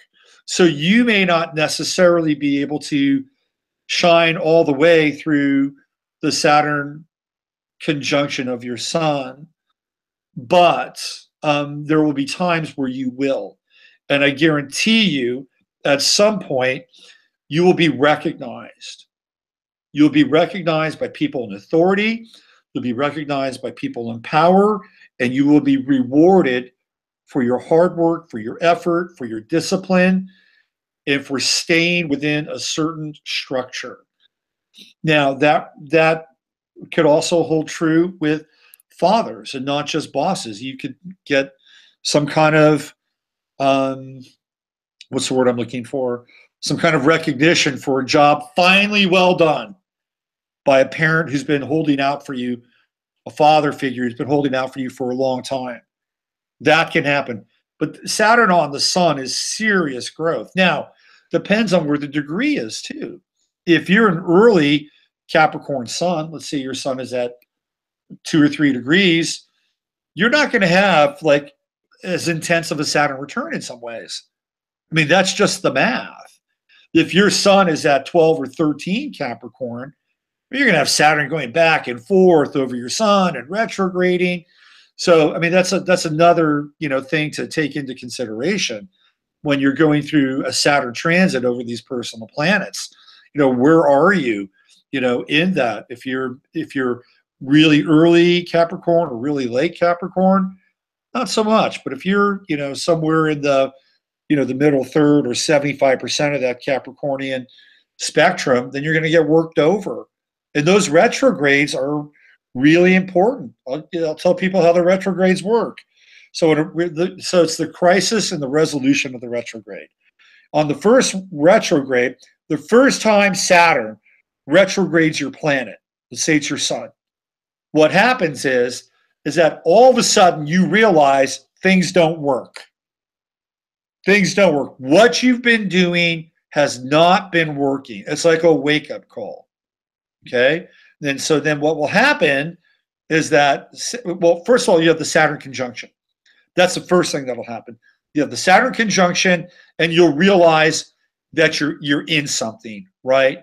You're in something, and it's intense, and you're going through a major growth phase, and there's a very good chance that what you're doing or what's been done in the past is not working. And then what will happen is that in most cases, Saturn will move past your sun, and then here comes the retrograde. And then it'll conjunct your sun again. And that's clearly a sign that things need to change. Because the hint or the information that you got with the Saturn conjunction is now really being fleshed out. And you have to begin to rethink your approach with Saturn retrograde. Now, Saturn will go past the sun, and during that phase, that's when things get worked out. That's when things get looked at, re-examined, retrofitted, reassembled, so that the next time Saturn comes through, it conjuncts your sun for the third time, you have the potential for the resolution. Okay? And then Saturn moves on. So we have the first Saturn conjunction, which is the awakening that something is not right and is not working. Then we have the second Saturn conjunction, which is on the retrograde return, which means that clearly something's got to change and I've got to rethink things that I'm doing, which takes place during the retrograde process. And then the third conjunction of Saturn is the resolution, and you've kind of figured things out, you've assembled it, you get to work on it, perfect it, master it, and move forward. And Saturn, if you've got ego, Saturn's great for sanding that ego away on those retrograde motions. It's like it just takes a sandpaper to the ego. So Saturn on Mercury, you got to be really clear about what you say. If you're a writer, Saturn on Mercury or Saturn Mercury conjunction can be really good. It can be really, really good. It can get you focused. It can get you intense. It can get you dialed in. But again, what are you going to do? You're going to do it at the exclusion of other things. So if you want to write, if you're a novelist or whatever, however you want to communicate, it's a great time to begin to really get into that. The other thing about Mercury Capricorn is really interesting. I think it's one of the most underrated Mercuries in the zodiac, to be honest with you. Like other Mercuries get a lot of press, like Mercury in Aquarius or Mercury in Aries or Mercury in Gemini or Virgo, even Mercury in Scorpio. But Mercury in Capricorn is really underrated and it has a lot of foresight attached to it. It's kind of a visionary Mercury. So if you've got Saturn conjuncting your Mercury, it's a really good time for you to kind of embrace a visionary attitude for your life, your projects, what you're working on. I know a guy who had a Mercury in Capricorn, and I think he had Mercury-Venus conjunction in Capricorn, and he was a librarian. He was like a head librarian for this library in Cleveland, and he was going through Saturn conjuncting his Mercury, and it was a time when he was basically setting up the new library for this one part of Cleveland. And what he did is he used that foresight to create a library, not for next week, next month, or next year, but for 20 years from now, so that the library would grow into itself. And a lot of people didn't understand it at the time. And that's something that people that have Mercury and Capricorn can get into, and they can begin to apply some of that. It's not always easy to communicate during a Saturn-Mercury conjunction at times. You can find yourself, really trying to struggle to find words, or, maybe you have to deal with a new style of communicating. Maybe you're in an environment where you're dealing with people that are all senior, that, you're all of a sudden you find you're the junior position in a senior partnership. And having to communicate with those people can be difficult, right? What do they talk about? What's the hierarchy? How do they share their information? Where do you chime in? Where are you in the hierarchy? So there's some acclimation with that Saturn conjunction with Mercury. To me, it's about really the mastery of the mind and the mastery of being able to communicate and communicate effectively and communicate clearly. Of course, the retrogrades are going to be, fascinating for that person, because they're going to realize that maybe they need to improve something. Maybe they need to improve how they communicate. Maybe they need to improve their writing capability, or whatever that is. Capricorn always seeks to get better. That's the nature of it. The Saturn conjunction with Venus is interesting, because and I've seen this, as an astrologer, when I see Saturn creeping up on Venus, again, to me, that's a big flashing neon sign relationship. You're coming into a karmic, a karmic point of relationship. So if you're in a relationship, then you're going to have to deal with, it's like having Saturn in the 7th house. You have to deal with the relationship. You have to deal with the structure and the form of the relationship. You have to deal with whether or not the relationship has any life left in it. And if you're not in a relationship, that Saturn-Venus conjunction is great for the potential of being in a relationship. I mean, it's karmic. It's like you've got something to do with this person, right? And it is not 5 people. It is not 10 people. It is one specific person. And whatever that is, you got to figure that out. It could be an LTR. It could be a work relationship. It could be a mentorship. You know, but you have to invest in it. It's really vital and really, really important. A lot of times, if you're young and you have Venus and Capricorn, it's about dealing with older people, right? So if somebody comes into your life, there's a really good chance they may be older than who you are. And the transverse is true for older people. If you've got Venus and Capricorn, there's a really good chance somebody young comes into your life. And neither one should be an impediment towards relating. You may find an older person who is really young at heart and really hip and really cool, or you may find a younger person who is really wise beyond their years and really grounded, and all of a sudden it changes your notion of what it's like to be in a relationship. I don't think it's a bad transit. I think it's a really good transit.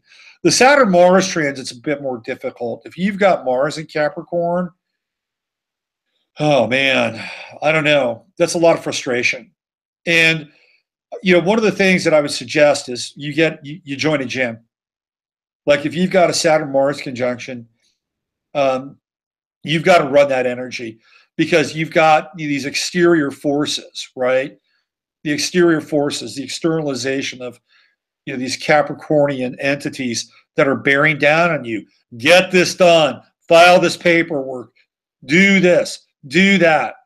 And people can only take so much of that, especially with the Saturn-Mars conjunction.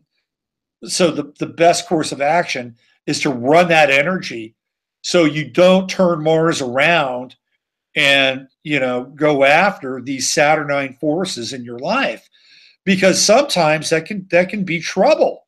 In many instances, these agents of Saturn are much more well equipped to deal with conflict and aggression than you are, right? I mean, they've got lawyers, they've got money, they've got protocol, they've got all this stuff. So the best thing you can do is to run that energy so that you don't necessarily have to take them on directly. Now, the other thing with a Saturn-Mars conjunction is that if you are in the right place with the right business or the right opportunity or the right context, you can get a hell of a lot of work done. If you're an entrepreneur and you got a business, you've got a Saturn conjunction on your Mars, as long as you can deal with the governing bodies, people that want to look at your books, your taxes, or your zoning permits or whatever, if you can deal with them, you can get a lot of work done. It's like having Mars in Capricorn.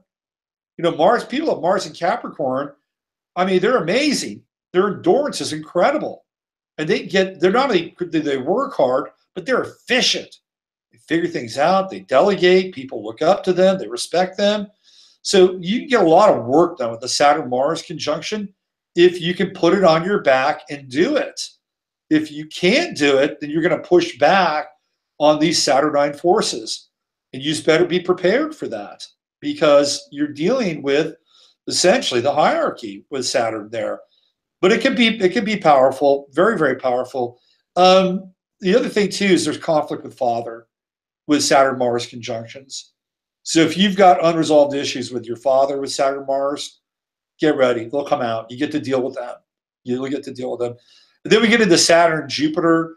Saturn-Jupiter conjunctions, they're interesting, right, to some degree, because let's say, for instance, Jupiter represents opportunity. Well, you better be ready for the opportunity, because here comes Saturn. Saturn comes in and says, okay, you're on. You're on. You've got the Saturn platform, and let's see what you've done with the opportunity in your life. Like, for instance, today, Saturn is conjunct my Jupiter in my chart. I've got Jupiter at 25 Sagittarius. So Saturn's, just off my Jupiter a little bit. So here's the opportunity to work with people, right? To work with you. Here's Saturn, formal. There's a platform. So hopefully I've done okay today. But this is what happens with the Jupiter-Saturn conjunction. Be ready for the opportunity. So if you can see, let's say your Jupiter is at 14 degrees Capricorn, and you see Saturn coming, you say, well, geez, I better have my shit together, right? Well, what does that mean? Well, it means that, you know, all the gifts that you have and have been given with Jupiter and Capricorn, which is what, it's in its fall, I believe, which is it's a funny place for Jupiter and Capricorn, but it can be really good. You know, it can be good. It can expand the potential for business and expand the potential for being engaged in some level of, you know, higher management. But I do know for a fact, and I've encountered people that have Jupiter and Capricorn, sometimes they can be incredibly frustrated because they have the goods, they have the skills, but they have not had the promotional opportunities or the opportunities to be promoted. And they'll see other people that are ahead of them or above them. And that can be frustrating for a Jupiter Capricorn person. But have no fear, Saturn's near and your time is coming. So hold on and don't give up the ship. If you have Jupiter and Capricorn, continue to believe in yourself and what you're doing, because this opportunity is going to come. You're going to be tested. You better be ready for it. So don't go over to the other side. Don't go into Cancer, and don't go into collapse and emotional despair and sentimentality. Stay strong and just wait for Saturn to show up. And it could be a very, very interesting time. And then we get, of course, go back to Saturn and the Saturn conjunct Saturn. We kind of went through that a little bit. Is there anything else? Well, yeah, there's Uranus and Neptune in Capricorn, which are the outer planets, and that's the millennials. And we talked about that earlier. This is a time. This is, you know, I think the millennials are really, really interesting. At times, I don't always agree with some of the indoctrination that I've seen, but I agree with a lot of their values. You know, there are a lot of things about the millennials I'm in lockstep with. And this is a time and a period where Saturn's going to test them, right? It's going to test them to deal with their values. Saturn, Neptune, get real, right? If you don't like the Capricornian world and you can't retreat from it in a Neptunian sense, you can't hide out in your mom's basement, your dad's basement, here comes Saturn. Get real. Make it happen. I think it's really powerful. It's like, yeah, okay, you know, let's do something different. Let's recreate the structure in the world that we live in. You know, we don't like being a Democrat. Let's start a new party. We don't like being a Republican. Let's start a new party. Let's do something different. Saturn conjunct Uranus.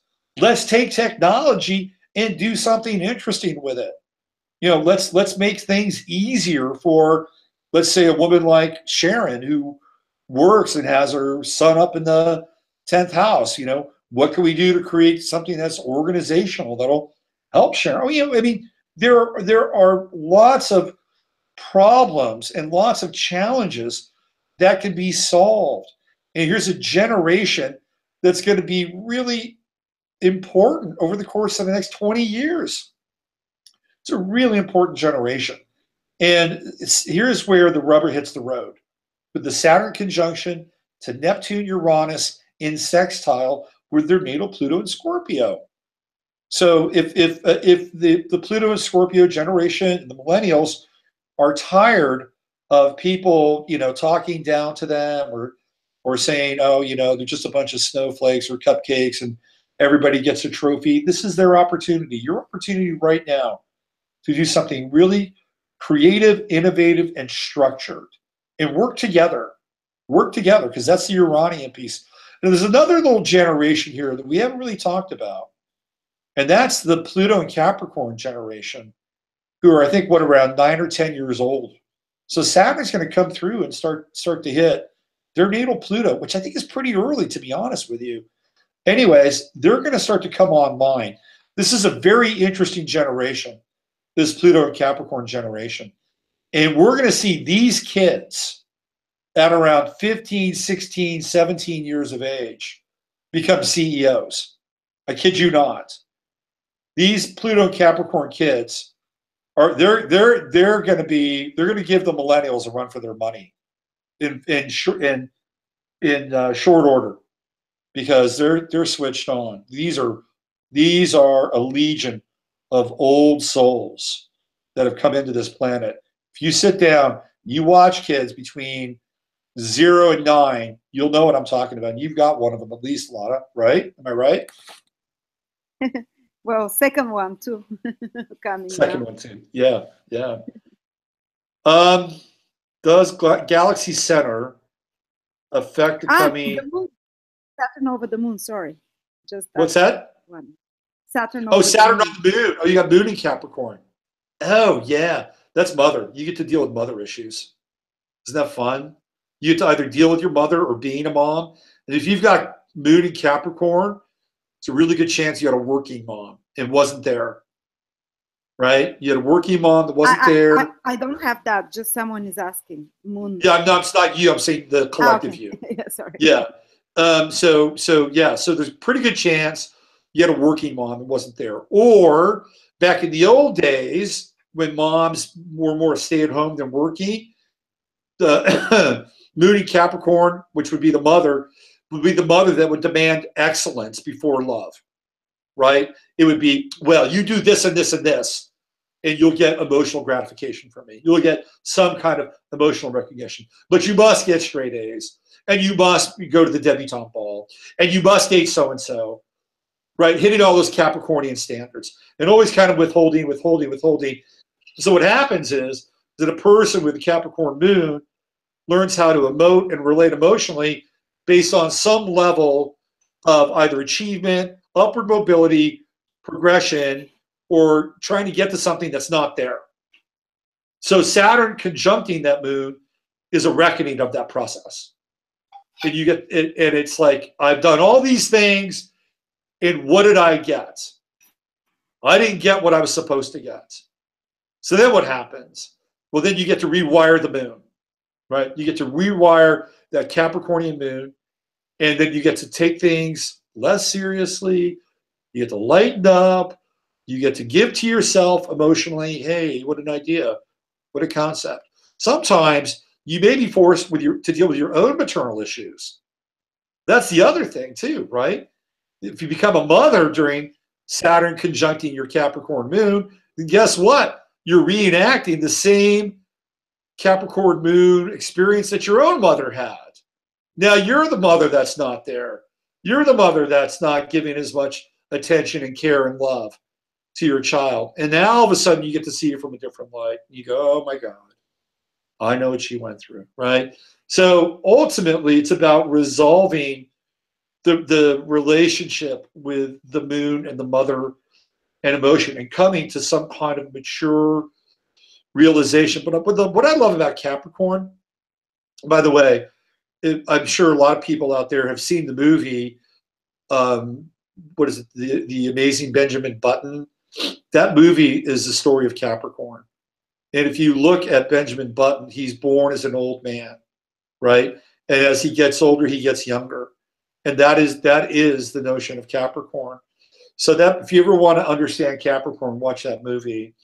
And all aspects of Capricorn, whether it's Sun, Moon, Mercury, Venus, you lighten up as you get older.